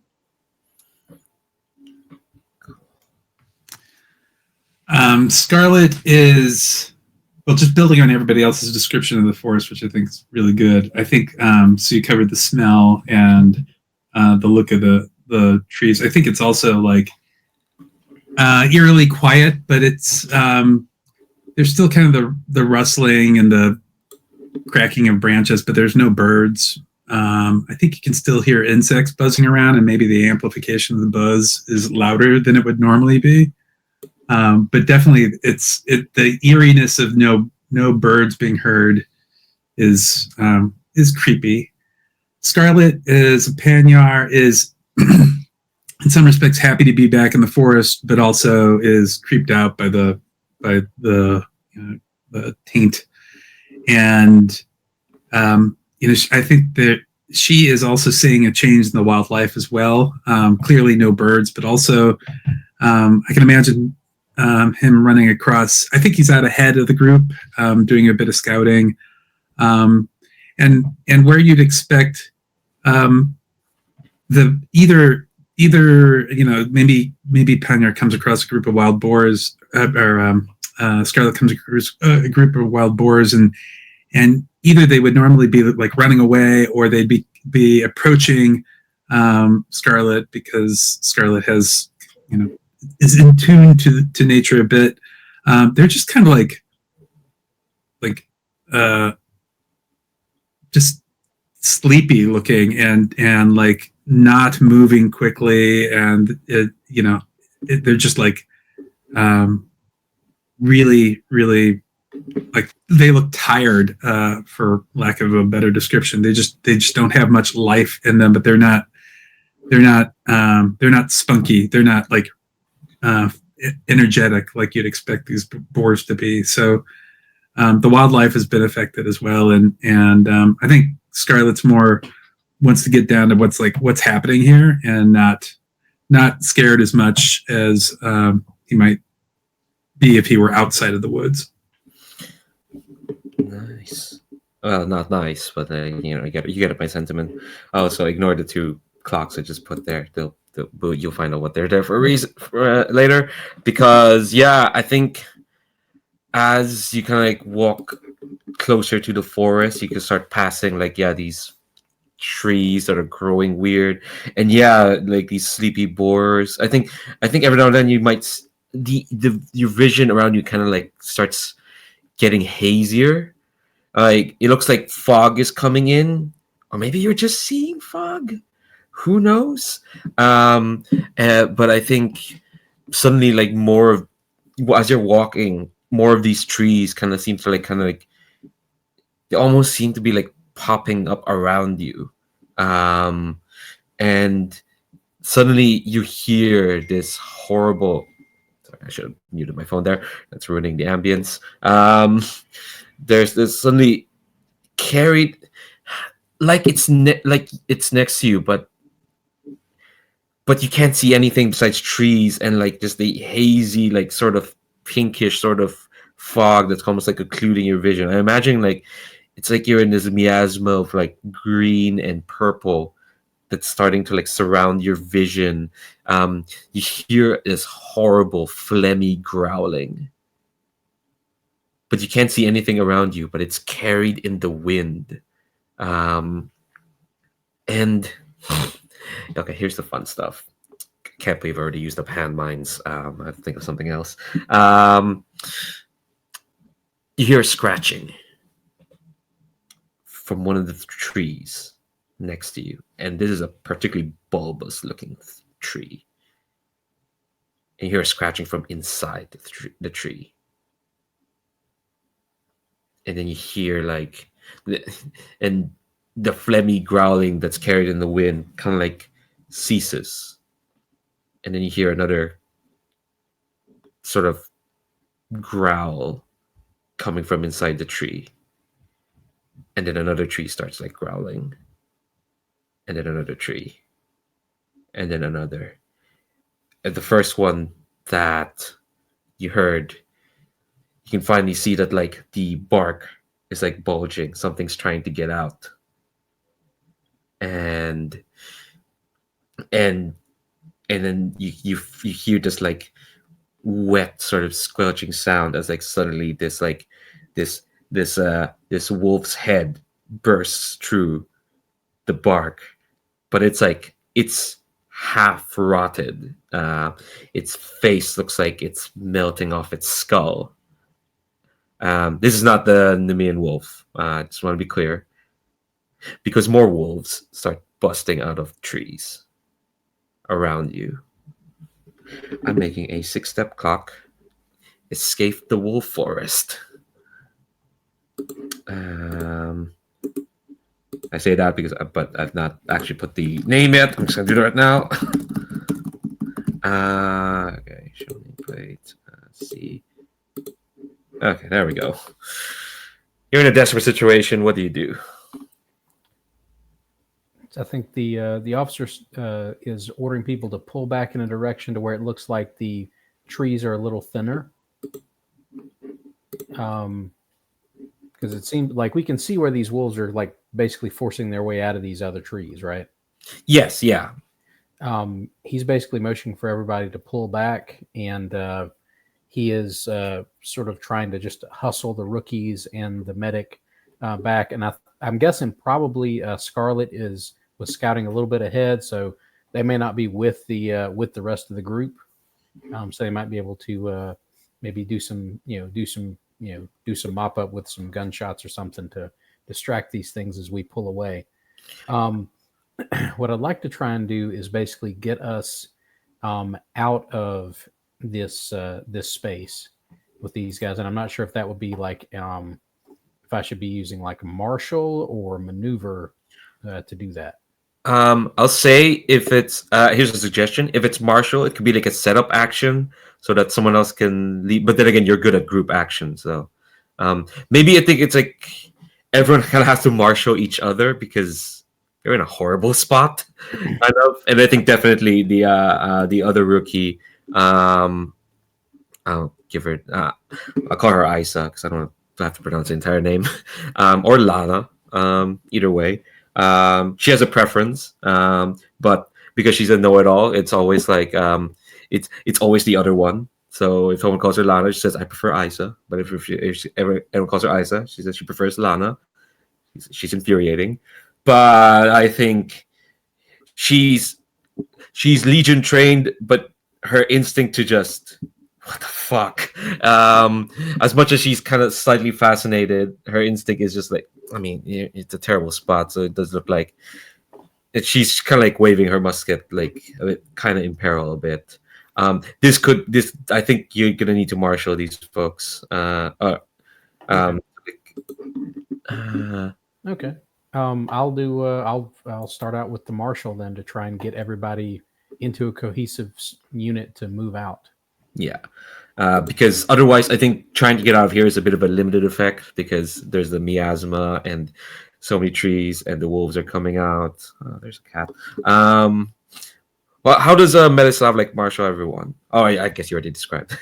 Yeah, he's basically like he's kind of getting everybody behind him and sort of moving them back out of the space, and then maybe Scarlet can offer some support if we need it to basically sort of just offer maybe some distracting shots at the wolves or something.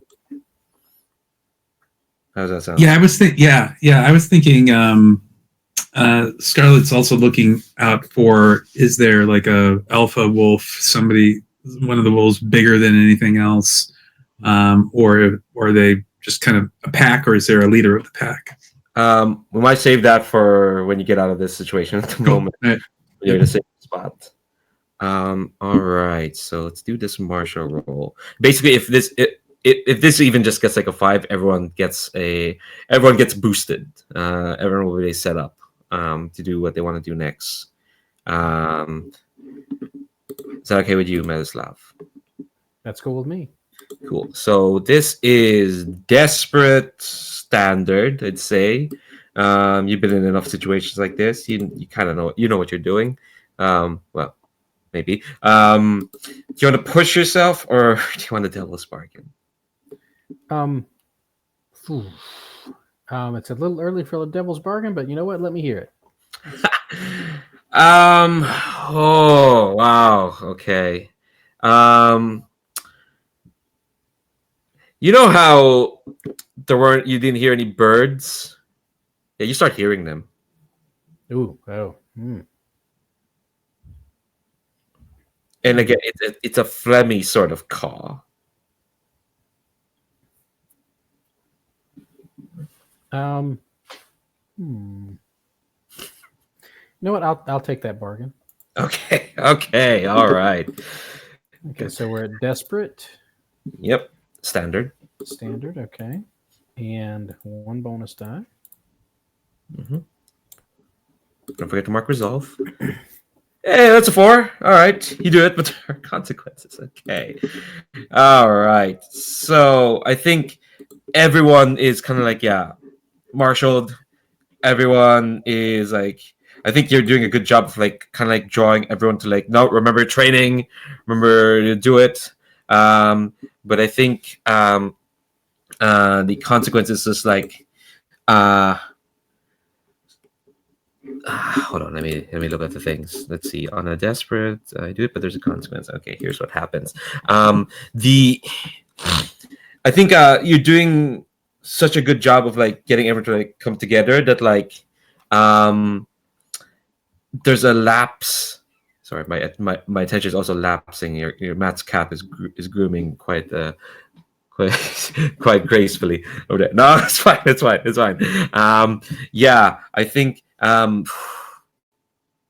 Okay, no, it has to be serious. I think you're commanding so well that like you're almost like drawing a target to yourself as well. So I think the first wolf that kind of like that's burst through the branch kind of just leaps and will kind of like land and claw on top of you, and you feel it's like horrible pungent breath on you. You're going to take let me look at your character sheet. You are going to take 4 corruption. Do you want to resist that? You're muted, Chris. I would definitely like to resist that. All right. So you resist with your resolve. So just click Now, that. Okay, I have the Zemyati trait bold, which gives me +1 die to resist on desperate actions. Hell yeah. That And totally my resolve is 3, so I get 1 extra die, so that'll give me 4 die, hopefully, to hopefully resist this. Yes. Yeah. So all right. So I think I'm gonna say like what do you do to like resist? I'm gonna say you still get at least 1 point. If that's okay. Oh, sure. I think basically the wolf springs, and he's got his shield and his sword up, and it's an alchemically hardened blade. And I think what he does is like he uses the shield to fend off like the weight of the animal, or what would be an animal normally. Like so that the weight, he's able to hold that up with the shield so that it doesn't like knock him to the ground.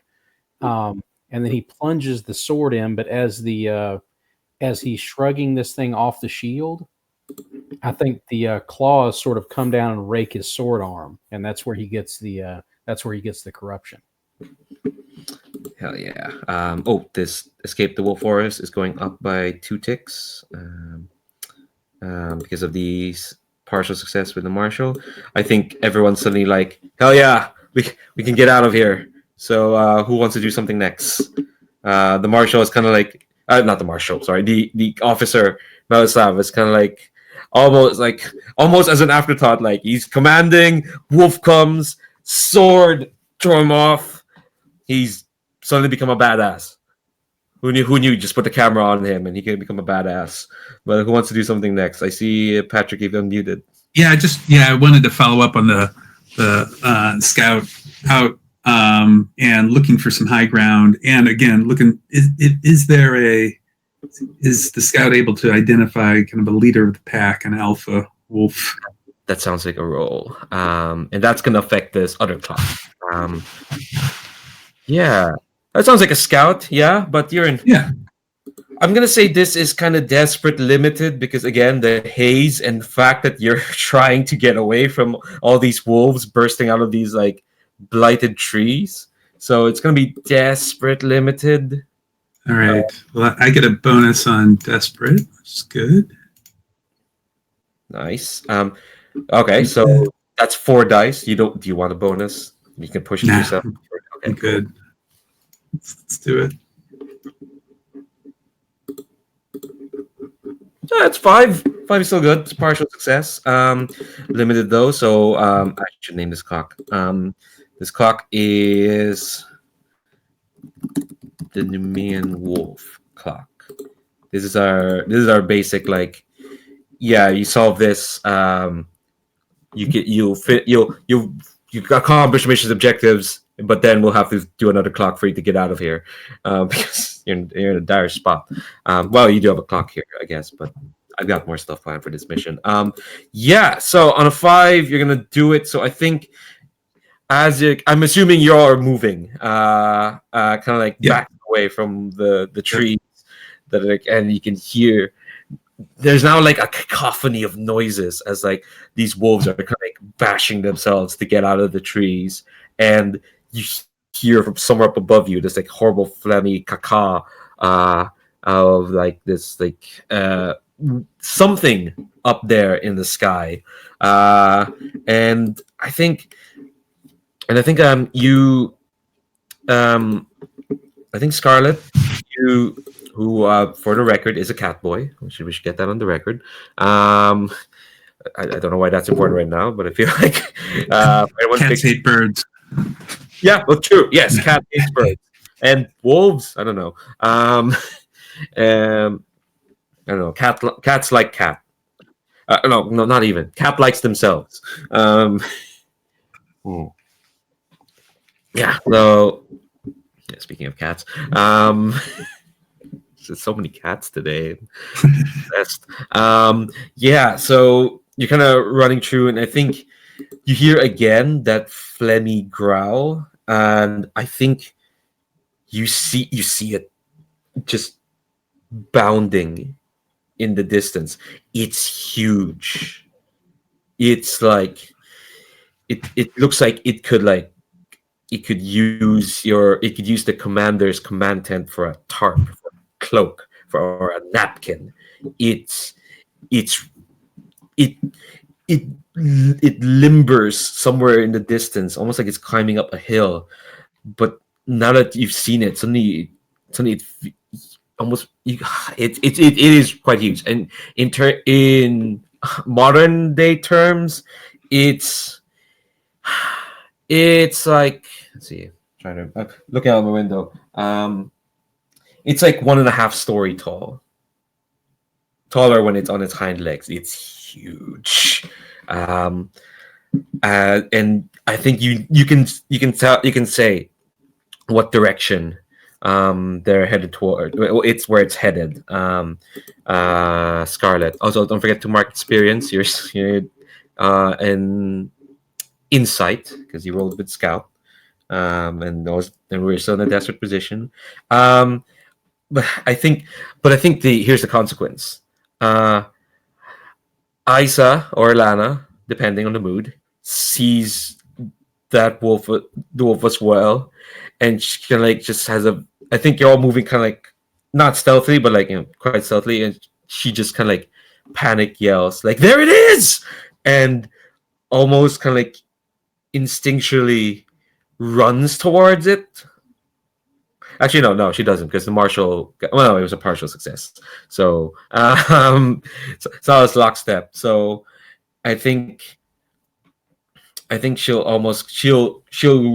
run towards it, and I think what's gonna happen is, as you kind of like maybe run after her, you'll find that like suddenly merging out of the mist is like more trees, and these trees have burst open, and these 3 wolves are now like standing in front of you, and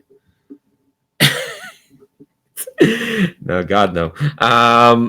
And these 3 wolves are kind of like actually no, these 3 wolves have kind of like burst out of the trees, and they've surrounded Isa. You can resist this if you want, Scarlet.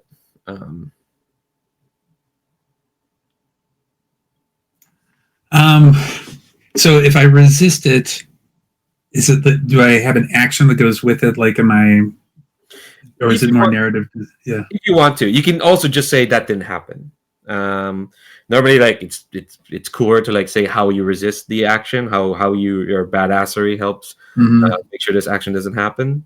But you can but that's part of the power of Forged in the Dark player characters. You can totally just say that didn't happen.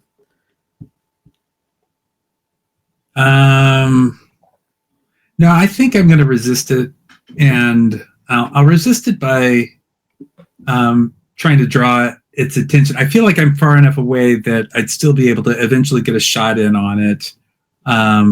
Maybe not right now, but like if I start to try to distract it towards me, and towards the entire group, because Ice is over with the group as well, that might buy them some time. Cool. All right. So you're gonna roll with insight. You have a trait that gives you +1d to insight resist. So to do that, you just click insight. Okay. And add an extra die. So basically, how resisting works is you get 6 stress minus your highest roll, Okay. and you take no stress. Nice. So I think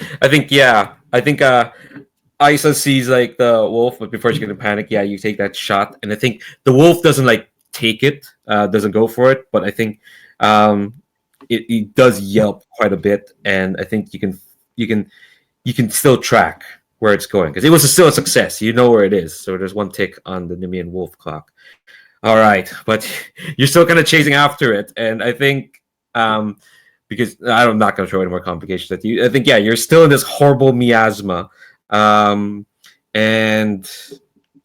Araya or Cyprian?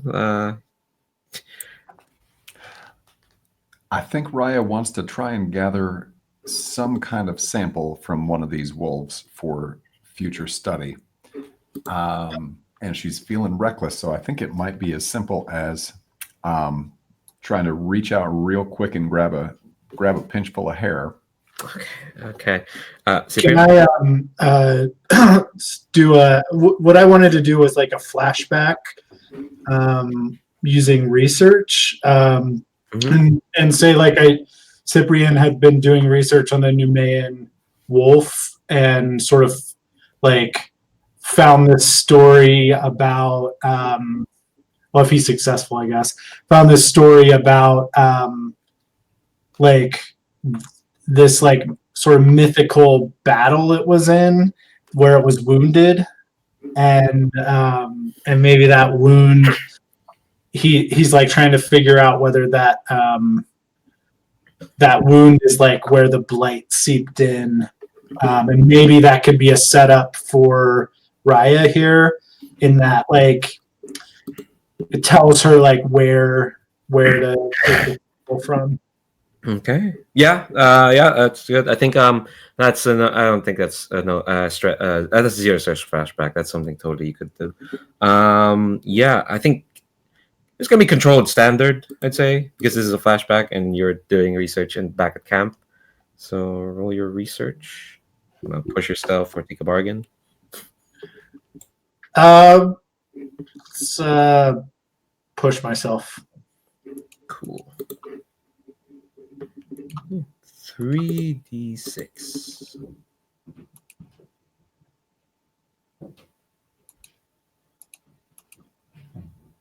Hey, it's a 6. So actually, do you know where you get this story? From the lips of the chosen of the Horned One herself. Nice. I think you probably hit a wall, and I don't know, Cyprian is probably just like these accounts are not good enough, they're fables or whatnot, and he's probably like grousing to himself in some tent, and just like out of nowhere, the chosen one just kind of starts speaking as if she thinks you knew she was there, but you totally didn't. And she is just kind of there, and I think she tells the story of the Nemean wolf. Sorry, I can't spin a fable on the spot, but the general gist of it, and it's a controlled, so it's pretty good. And it's a 6. I think though it will. Let's see, in standard, it will add. Let's add 2 ticks. No, let's keep to like how the mechanics will add 2 ticks at the Nemean wolf clock. Actually, since it's a 6, you tell me what's the story that you find, because it sounds like you had an idea. Yeah, maybe they're like before the Cinder King like rose, there was still like sort of occult things happening, particularly in the woods. Like there was always some necromancer like hiding in the darkness, right? And at one point the Numaean wolf, when it was you know, a juvenile, not quite a pup, right? But juvenile, like it was captured by one of these necromancers and experimented on. It managed to escape, but maybe that's like partially how it got so big, but also like it probably has like a scar from it. Maybe it's on its belly. And I think the chosen one embellishes that story, or not embellishes, but adds more to that story. This is part of the Sixth and Controlled. She tells you that the man wolf cried with such pain, with such sorrow for its own misfortunes, that it moved her specifically. But then again, this is an ancient story, and the chosen change over time. But she says it as if she was there, and she starts describing how she was brought to tears by its pain. Sorry, I see another cat, another camera. Now Patrick's camera. What you doing there? Oh, sorry, I get distracted by these cats. That the horn one's chosen was so like moved by her pain, but like she decided to give it a gift. Its gift, the Numaean wolf's gift, is that it'll never be alone. Unfortunately, corruption does weird things to gifts like that. Hence why you're in the wolf forest. So yeah, I think that's a setup action for sure. So now I think Raya, you now know about the story. I'm assuming Cyprian was probably telling you that tale on the way here. So that'll give you great effect on your trying to figure out what these wolves things are for sure. But yeah, what are you rolling to get a sample? You reckless medic. Jesus Christ. Yeah. It seems like, oh, sorry. I'm a little tied between skirmish and maneuver, because she's just trying to get a handful of fur probably and give it a good yank, dislodge as much as she can, and get out before she's bit. Yeah. This is probably a maneuver. Skirmish is like fighting something. Okay. That makes sense to me. Then let's give that a shot. All right. So, desperate, great. Do you want to push yourself or take a bargain? I think she's going to push herself.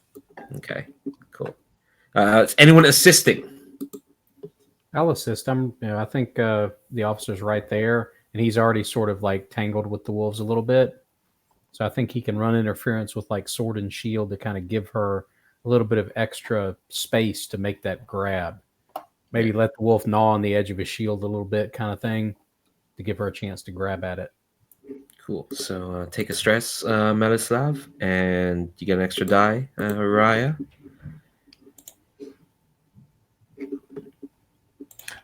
Sweet. 2 extra dice. And remember to mark, because you're also in a desperate position. Mark XP. +2. Great. There we go. Oh, we got a 4, a 1, and a 3. All right. Oh, that's the position's desperate, but that's fine. Okay, you're gonna do it with their consequences. Okay. All right. So what's exactly like the sample that you were looking for? Oh, just some hair, just some fur. Really, any material I can get. Okay. I think, thanks to the baiting of Melislav, I think you get, and feel free to like stop me if there's a bit much. You get its eye. Because it's it. I mentioned like these wolves are kind of like half rotted or so. And I think you managed to grab the eye, but again, it singes against you, against your hand. Like it's almost kind of eating through the glove. So I'm gonna say, unless you choose to resist this, you're gonna take 2 corruption, I'm going to try to resist that. and you have a reliquary because you always I have do. a reliquary. Yeah. So at +1 die to resisting. This is gonna be again with your prowess. Oh, okay. So that's 4 dice. Oh, bonus die is 1. All right. And sweet. Jesus, y'all are resisting. I mean, I throw consequences at you, and you're like, nope. How do you resist this? What's the reliquary that Raya's brought? I believe it's her standby, which is a little vial of sand or earth from a holy place, someplace where a chosen was chosen, and it's been transported to her from probably, several different merchants. Okay. All right. So I think here's the added thing as well. I'm gonna give you a thing because you've touched this eye. You get a vision, momentary glimpse, and you see yourself bounding in this horrible blighted hellscape, and you also feel this like scorched land on your paws as you kind of like sniff and look around you, and you can feel the howling of your brethren that you suddenly found the power to pull up from the ground. All those lost souls that you never thought you'd find again, but now with this corruption, you can find them again. They'll never be gone from you ever again. And I think on the corner of your eye, you see on the corner of your eye, this vision, you see a stagecoach, kind of like trapped in like these brambles. And it's like, and it looks like a stagecoach, but like the cloth is like black and looks like lacquered. It looks like heavy cloth. It doesn't look like it's made to it doesn't look regular. It looks like it's military made, like it was made to travel through places. And I think the vision fades once you see that, Raya. Are you going to communicate any of this to your squad? Yeah.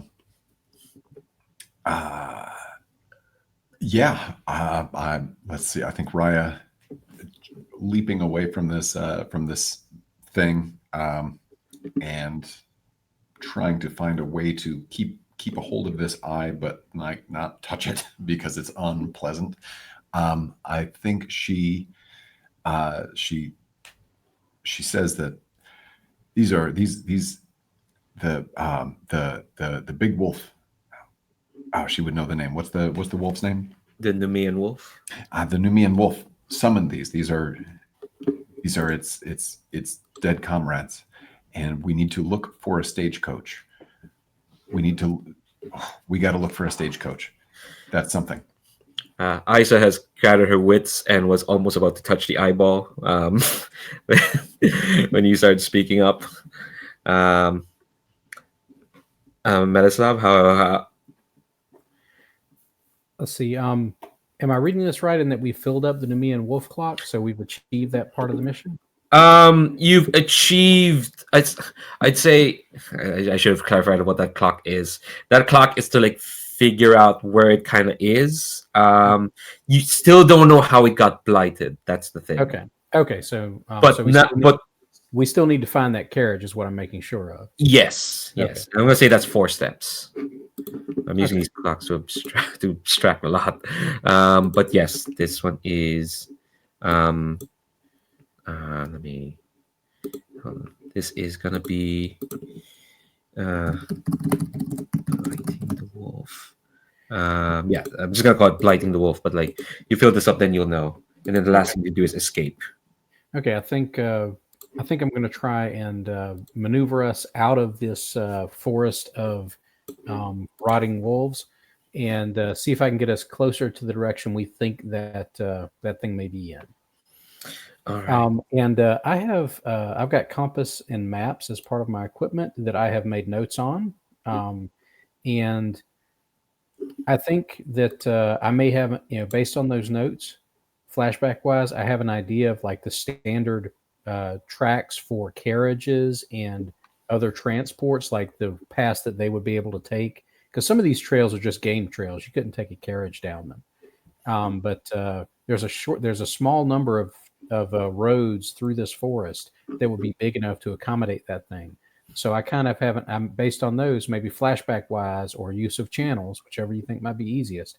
I know kind of where we would need to get to try and find this thing. Yeah, I think between that and kind of like all the successful rolls, I'd say that that'll put your effect up to great for sure. Because you do have the maps and you got the knowledge. I'll give you that. This sounds like a group action. Everyone's maneuvering out of the forest. Does that sound right? So just to remind folks, group action means everyone's going to roll maneuver. It's going to be desperate, great.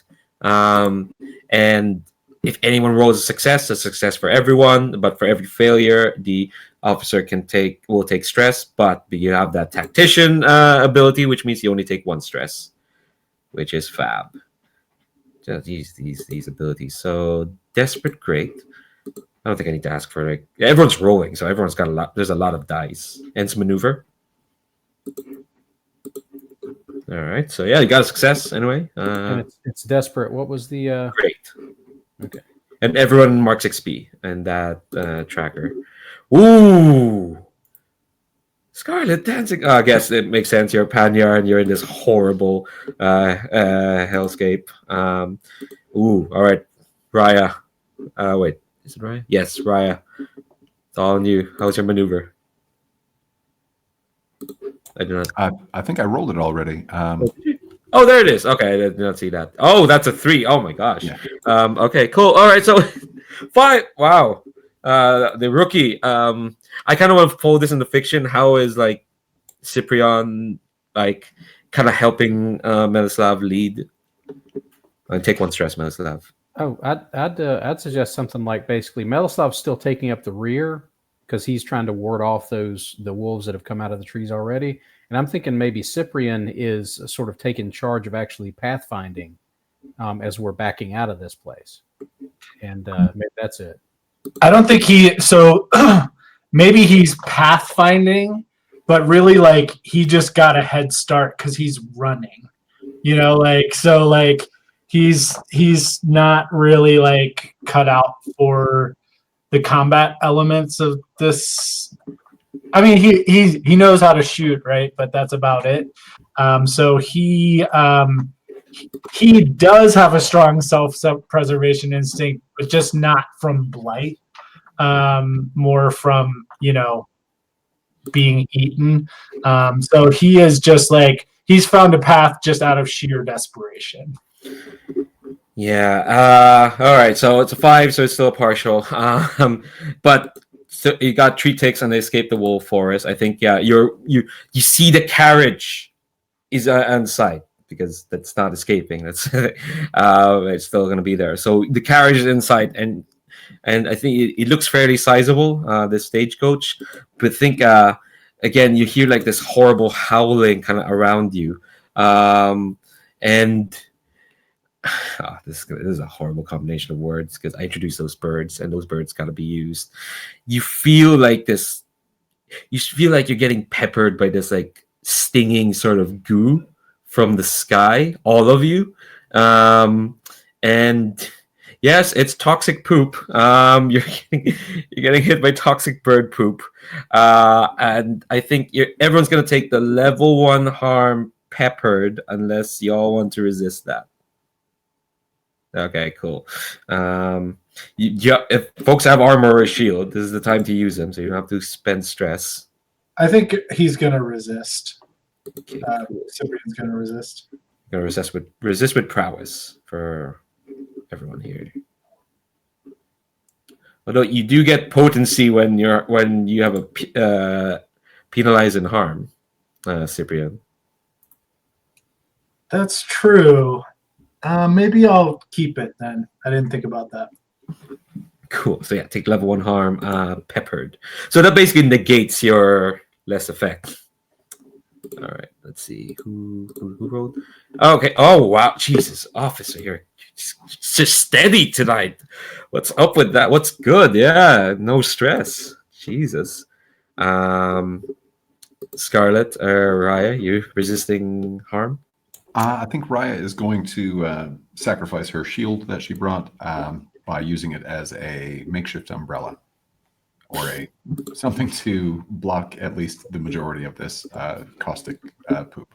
Yeah, I'll say, because I don't want to hurt her right now. Isa is absolutely shielding under you. I don't think she brought a shield. She has a musket and some. She brought a soldier's kit and a medic. She brought a lot of kits for like assessing stuff. Not much in terms of armor or shielding. She probably should have thought better.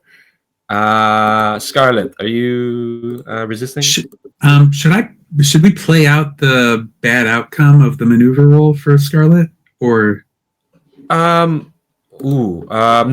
because you rolled a fail, but because it's a group action. Oh, got it. Okay. Okay. One success from anyone means success for everyone. Got it. All right. Excellent.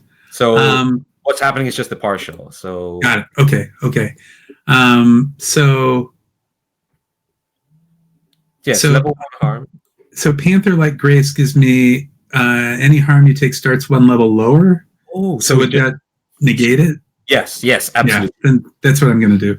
Yeah, so like you're dodging all that toxic jumping. Yeah.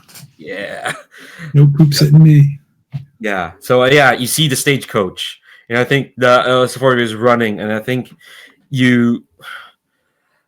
as you get to like the stagecoach, the flap opens, and you hear a voice just call out, "Who's there? State your affiliation!"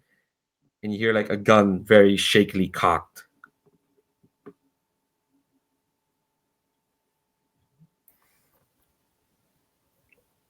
Let's Don't see. worry, the bird poop has stopped.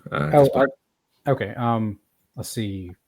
I think Matt. I think Cyprian was kind of in the lead back there. Do you want to like yell something back to him before the officer makes his way back to that side?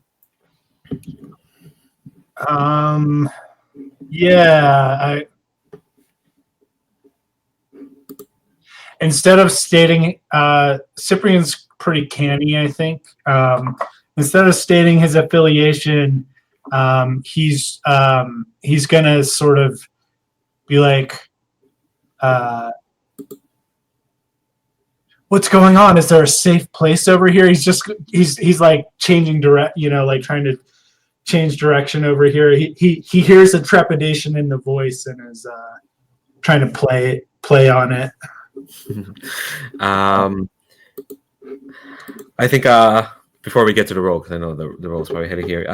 Here the gun kind of like for some reason is uncocked and cocked again, and the voice kind of like, "That's not an answer to my question. Well, this might be safe, but I need to know. I need to know who are you people?" Can I throw in an action to assist on this roll that we haven't gotten to yet? Depends on what Cyprian's doing. Well, he's trying to sway him into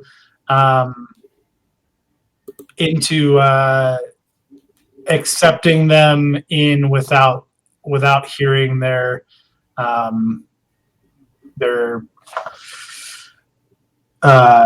Rationale. without revealing that they're the Legion.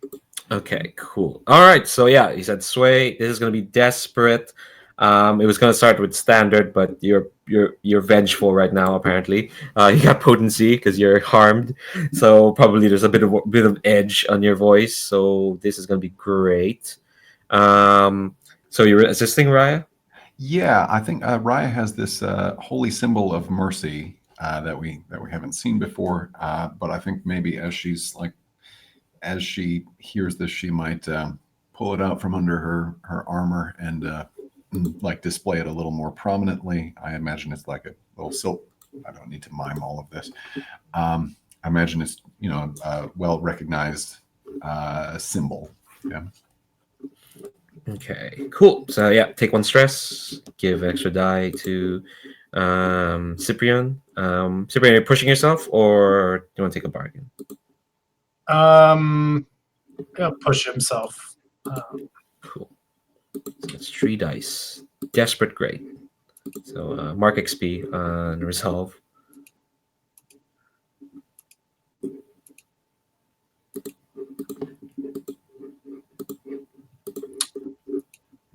All right, yeah, 4. Yeah, 4. 4 is still good. 4 is still good. Okay, I think they see the symbol. Oh, you can't see their face yet. So I think, but then the flap fully opens and you hear this hush voice is going, "Come in, come in, come in, come in." And the 5 of you kind of pile in, and you see like you're inside this like it would have been it actually would have been like a sizable enough sort of stagecoach where 7 people, 8 people could like sat here fine, if not for like the equipment that's in here.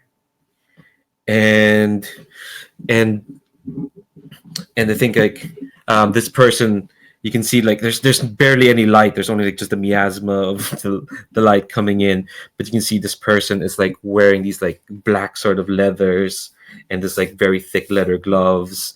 They kind of like had an apron on, and they got this like ridiculous helmet with like these goggles and what looks like a very crude, for our sake, a crude sort of like gas mask kind of like on. And I probably should have said their voices was like, who's there? Where's there? Variation. But no, I think the gas mask is off at this point. And yeah, there's quite a bit of like metal equipment, metal and wood, weird sort of devices. And they're kind of like, what were you doing in the? Why were you? What are you doing here? This is. Surely you've heard this isn't a good place. Are you warriors? Are you? Have you? And this is a woman's voice. Should have mentioned that. And she's kind of like, she's got like these stringy black hair kind of poking out of her goggle helmet. It's just like, are you like soldiers, warriors? What are you? What are you all doing here? Research. Research.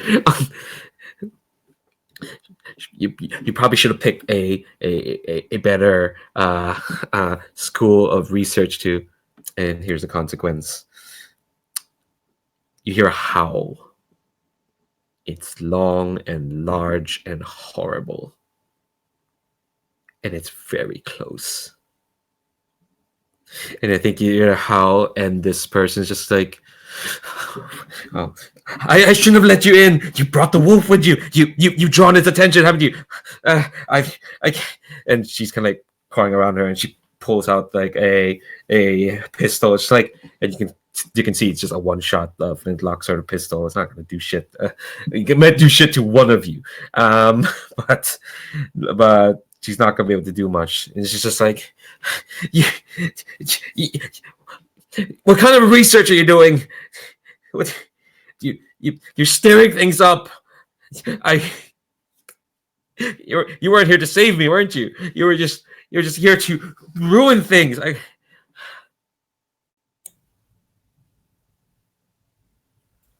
See, I think at this point, like the officer just sort of grabs the gun hand and like holds it up so that she can't like accidentally shoot one of us. And Velislav says, "We can get you out of here.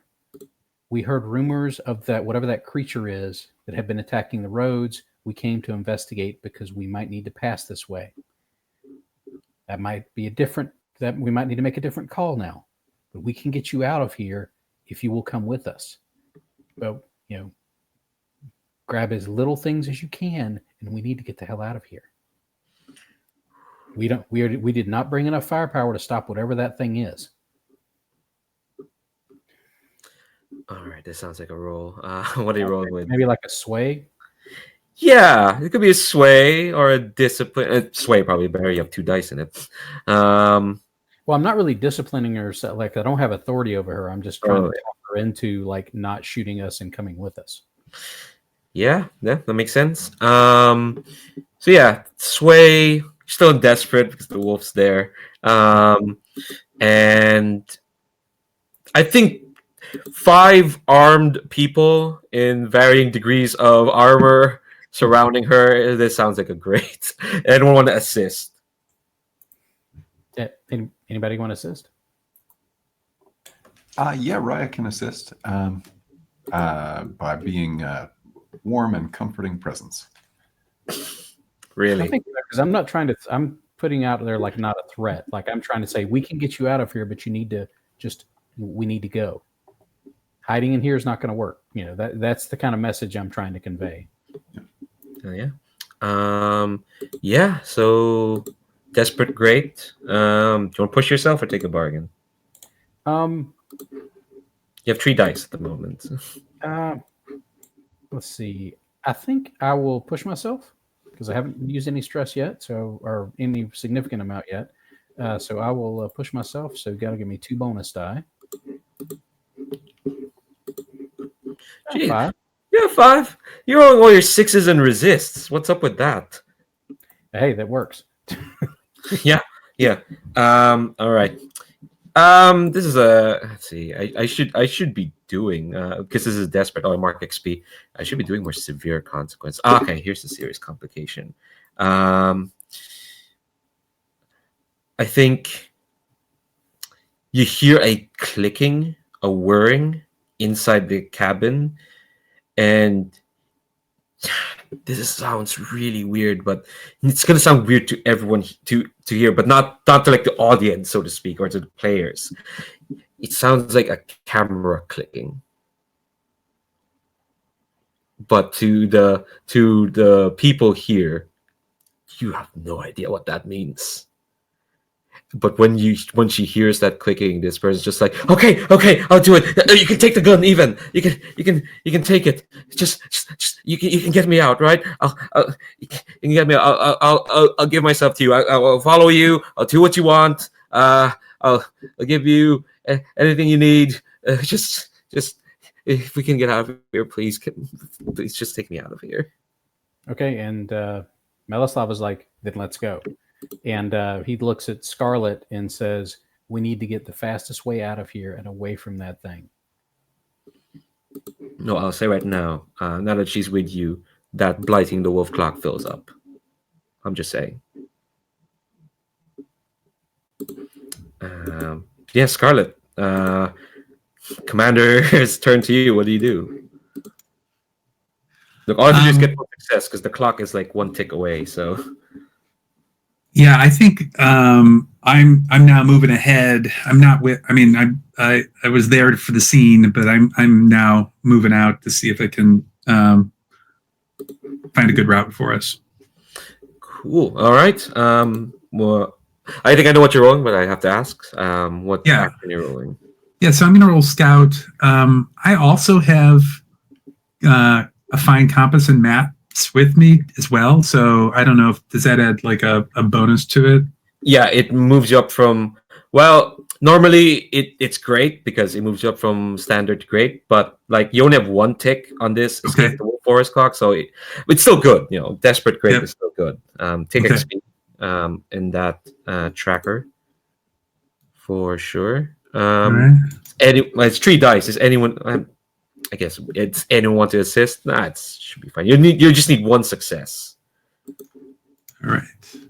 So I'm sorry. Position is desperate and standard. Great, because you have the compass. Let's see, okay. Oh, I'll offer an assist because I also have my set of maps with my notes on it. Let's compare notes. So you got to review both sets. So you got double the info. All right. So you get extra die. All right. And then I got an extra die for being desperate. No, from Melislav's assist. Right, but I also get it for being in a desperate situation. Oh, you get extra. Daredevil. Oh, for Daredevil, yes, you do. Yeah. Yes. Yeah, Wow, yeah. 5 dice. Here we go. What the? Oh, you Whoa. still got to. Wow, you needed that extra die. Wow, That's right. Jesus. All right. Okay. All right. So desperate consequence. Okay, but you're gonna get out. Don't worry. All of you are gonna traverse. You come back the way you went through this horrible wolf forest. And I think. Hold on. Let me look at your stress. How's Scarlet doing? She's great. Great, yeah. Jesus Christ, you can resist what could happen because, actually no, I don't think I don't want to. Do I want to inflict a complication right now? You're all getting out. No, I still should. I think like you compared notes, so everyone knows where they're going. But when you get out, and you're the first to come out, once you come out, you're face to face with the wolf. It is huge. It's gigantic, and it is. And you can see right now, it looks like it will have like this brilliant sort of gray turning black sort of fur, but you can see it's pocked with like needles. Oh, sure, not needles. Shards of glass are like embedded all over like its back, and you can see that like those needles are almost becoming like pustules, and its breath is ragged. Its eyes are like milky white, and like before any of you can even react, it is just gonna like it's gonna take one big swipe at you, Scarlet, and you're gonna take a level 3 harm. No, level 2 because you still got success, but it's desperate, which is clawed. Okay, no, actually, I'll make this even worse. You also get 2 corruption. You can resist, but you can choose to resist the harm or the corruption. Actually, I'll make it even worse. 3 corruption. I'm building this up. I don't know why. But like, yeah. Yeah. Okay. So we have a medic with us too. I think I'll resist the corruption. I do have a fine reliquary with me. So you get plus 2 dice. Okay. Corruption. All right. Ooh, what is the reliquary? Like, what's the thing that you, Pioneer Scout, who had to come here, is carrying with you? Yes. So it's a tree branch in a it's embedded inside like a amber. It's like a tree branch in amber, and the amber has been carved to look like a gem. And where it comes from, it's just been passed down in our tribe for a while, and I've been lucky enough to be given to it since I've been predicted to be in situations like this where it might come in handy. So I'm using that. Hell yeah. Hell yeah. So you're gonna roll. Let's see. Actually, let me look at your characters. You're gonna roll insight +2, +2 bonus die because you have a reliquary. But you're gonna take that harm. But we do have a medic, so you're gonna be fine. Right. Let's see. Yeah. All right. I also I have shrewd, so +1 D to insight resist. Jesus Christ. Yeah. So right, 3 dice. All right, here we go. All right, you gotta take 1 stress. Okay. Which is could be. That's fine. It's fine. Yeah, that's fine. Yeah, you're not gonna like trauma out. So so you're still gonna take the level 2 harm clawed. Right. So that do I mark it like that? Let me see. No, that's the healing. Well, yes, yeah, you mark that as well because when we mark those later, that's your healing ticks. But you're gonna write actually. See the box? Okay. You can click on them and you can write. One of them is gonna be clawed on level 2. But don't worry, the medic has an ability that'll let her take care of that. Yeah. And did I mark 1 stress or 1 corruption? 1 stress because you resisted the corruption. Got it. All right. Cool. Mark So I Alex. think you're gonna be clawed, but I think in a way that like it's actually in the direction you're meant to be going. The happenstance, the wolf manages to like. So it's almost ambiguous, like what the wolf was even doing. Like, was it trying to kill you or lead you its way? But I think you're in that direction. I think the squad just like bolts towards that direction, and they will recover you. Bleeding hard, slice, but like thanks to your reliquary, not corrupted in the slightest. And I think Raya, yeah, blindly flailing through the fog, through the miasma. But yeah, Raya, you have an ability. Yeah, I think once we make it out into the open or out of harm's way, I think Raya will perform a field dressing. Just use one of her remaining doctor points to take away that 2-level harm. I think it's just a matter of applying appropriate salve and staunching the bleeding and all of that. Yeah. So Scarlet, untick those 2 boxes and get rid of Claude. You just got healed. Got an expert medic with you. All right. So that's a successful mission. You got out with this woman who we'll talk about her next session. We'll probably add her to the back at camp. You got 2 intel for a reason, for sure. But let's go through XP and then we have to do the other role. I'm so scared for that. But let's do XP first because again, Jesus Christ. I mean, still a lot of partials, but like y'all getting 6s on those resist is so much. It's Jesus. Y'all still rolling like gods. All right, so let's go through XP. Let's start with Raya. Actually, no. Let's start with what everyone gets. Everyone gets 1 XP if you survive the mission. So cool. If you brought into play your heritage or traumas, heritage basically if you use the heritage trait. Raya definitely brought in their trauma because they reach into the tree full of undead wolf.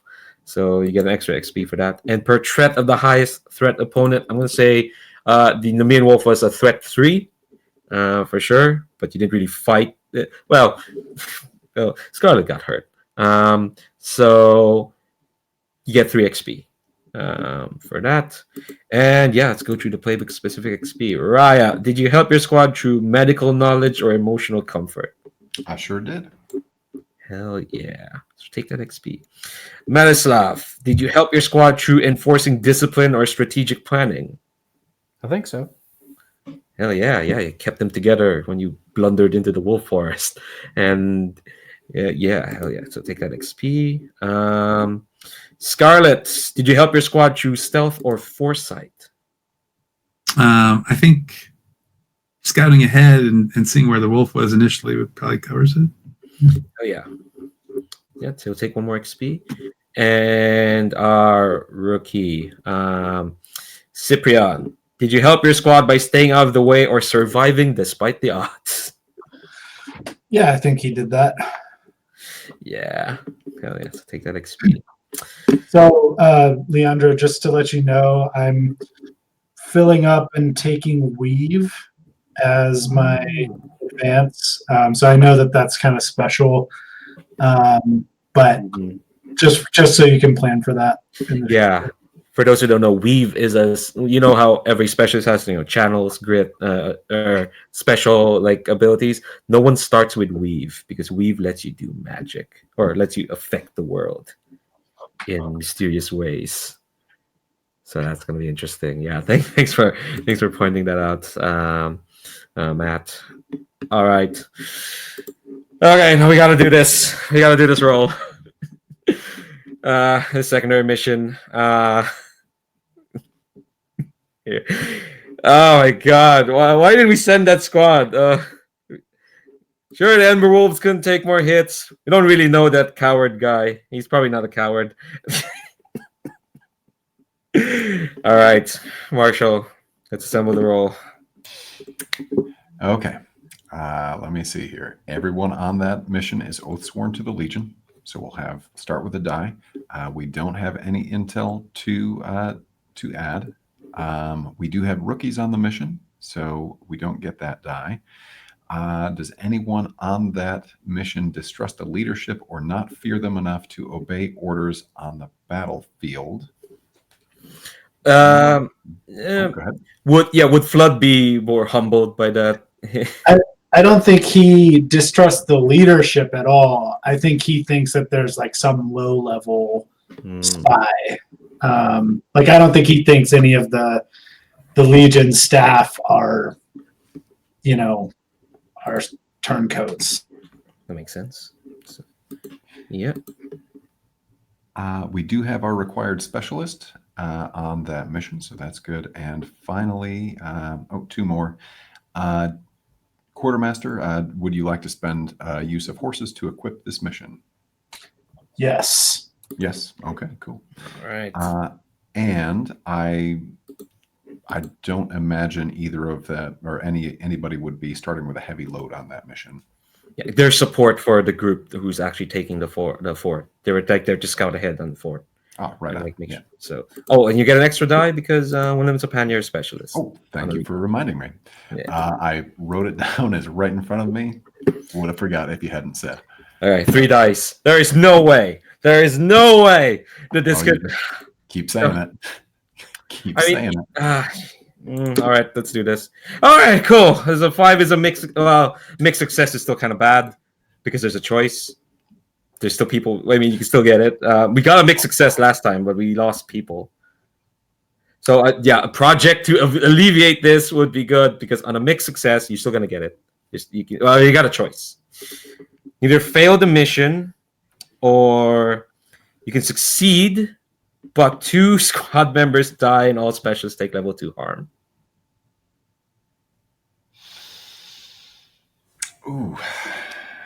Ooh. That's getting tougher to take. There's no penalty. Yeah, there's no penalty for losing this mission. We get 3 rookies if we win, right? So we have ultimately 2 rookies. Yes, we get 2 rookies. Yes, I mean the main thing is that we will be losing rookies we have seen on screen. That's just the main thing. Are we ready to? Go ahead, Code Chris. I lean towards like since there's no penalty for failing it, like we don't need to have to deal with another like big recovery action. Like we have been having to waste our actual like our act. Oh, you cut out. Chris, you're Can't hear you, Chris. Oh, sorry. We can't afford to keep wasting those actions on recovery. We've got to get some other projects in. We've got to do some other stuff. And I would prefer not to have to like spend another recovery action. So I would say, the mission fails.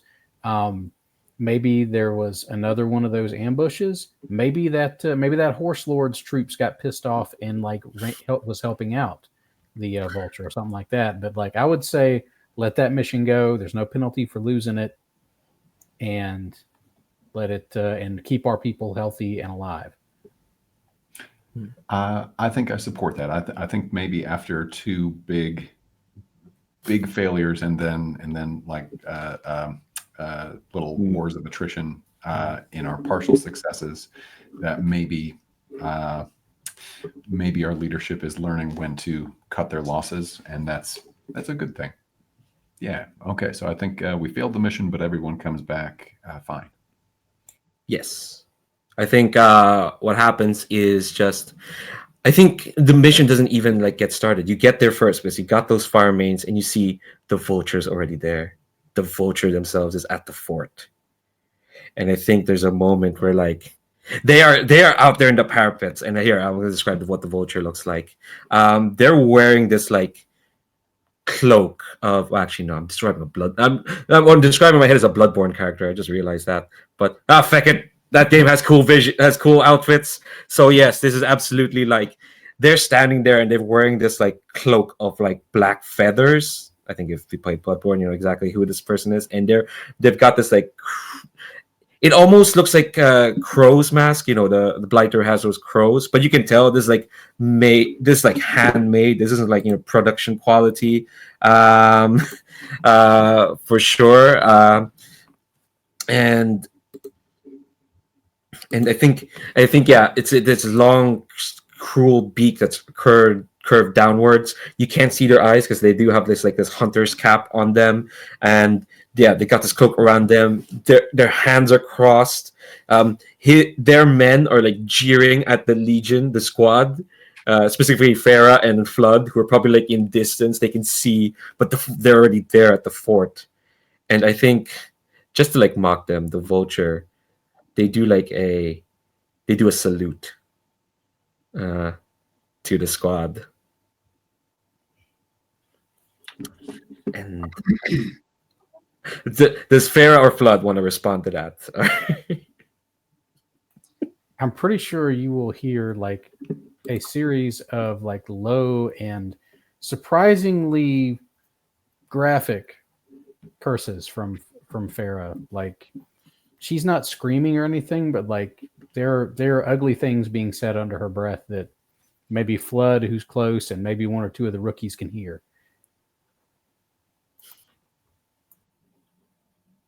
Yeah, I think Flood is he's just like, he's furious, but he's not one to like manifest that. He's not like, you can't really tell. It's like a silent fury. And he's like, you can just see like the wheels turning in his head, and that the next mission he's bringing that crimson shot he's been thinking about for a while. Use that on this bloke. Okay, cool. Oh yeah, they do get 2 XP because they participate in the mission. Their success. Okay. I was really hoping for a crit, because on a crit one of the rookies gets promoted, which would have been fab. But like, we win some, we lose some. But yeah, I think that's a fantastic note to end this session. Apologies for being late again. So I think what I'll do is like we'll do debrief in the email thread again. It's actually really nice seeing everyone's thoughts laid out like that. I'll ask one thing, Commander. Do you think we're advancing or sticking around? Ooh, I'll give you a preview of. Actually, where are you going? Are you going to Westlake or Diresh Forest? with the wolf's in Diresh Forest, right? It's at the edge, around here-ish. Huh. I think after hearing, I think the commander, after hearing about the wolf and what it's going on there, the commander will probably be reluctant to try and go through the forest at this point. Like, I think the commander might be leaning towards going to Westlake, because we don't. She's not interested in tangling with a giant corrupted monster wolf. I mean, we already have enough trouble on our hands with this damn bandit. And I think she's leaning towards Westlake and advancing in that direction. What do y'all think? I mean, how would the Chosen feel about that, I wonder? You know what? Let's not make a choice now. I want to play that scene out for sure, because we got some differences, the Chosen and the Commander. I'll prepare missions for both. Yeah, I definitely want to advance. Like, I think we need to advance time wise. Like, our clocks are running up a little. Oh yeah, so we don't definitely forget to need to minus advance. time because you got the reward. Okay, so I'll subtract that, but we need to advance. No question that we got to move. The question is going to be whether to Westlake or to Diresh Forest. The commander's leaning towards Westlake because of the wolf, but she might be persuaded if the Chosen thinks they've got an answer for that. Cool. It's gonna be hard because the Vulture is also down near Westlake. All right. We'll make a definitive decision in the thread, but I'm gonna prepare missions for both just in case anyway. So the Vulture being at Westlake would actually be a bonus for the commander. Like, she'd be like, yes, another crack at that then.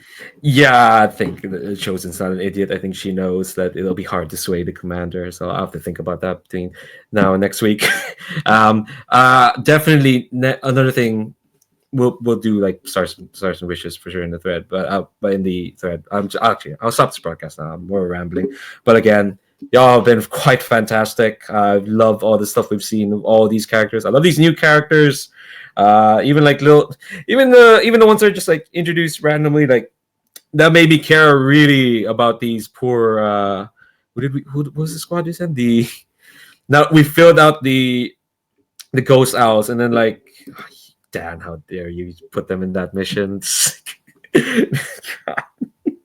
All right, so I think, but yeah, we'll keep it track because we're going way over, and I don't want to keep doing that. So, but again, everyone's been fantastic. We're gonna make sure to do something special for next session. Definitely get Flood back in. Spy Master's mission to set up an ambush is 3 ticks away. So, who knows? I might have to prepare something special for that. So yeah, I'll let you all go. I'm gonna stop the broadcast first, actually. By YouTube, stop live streaming.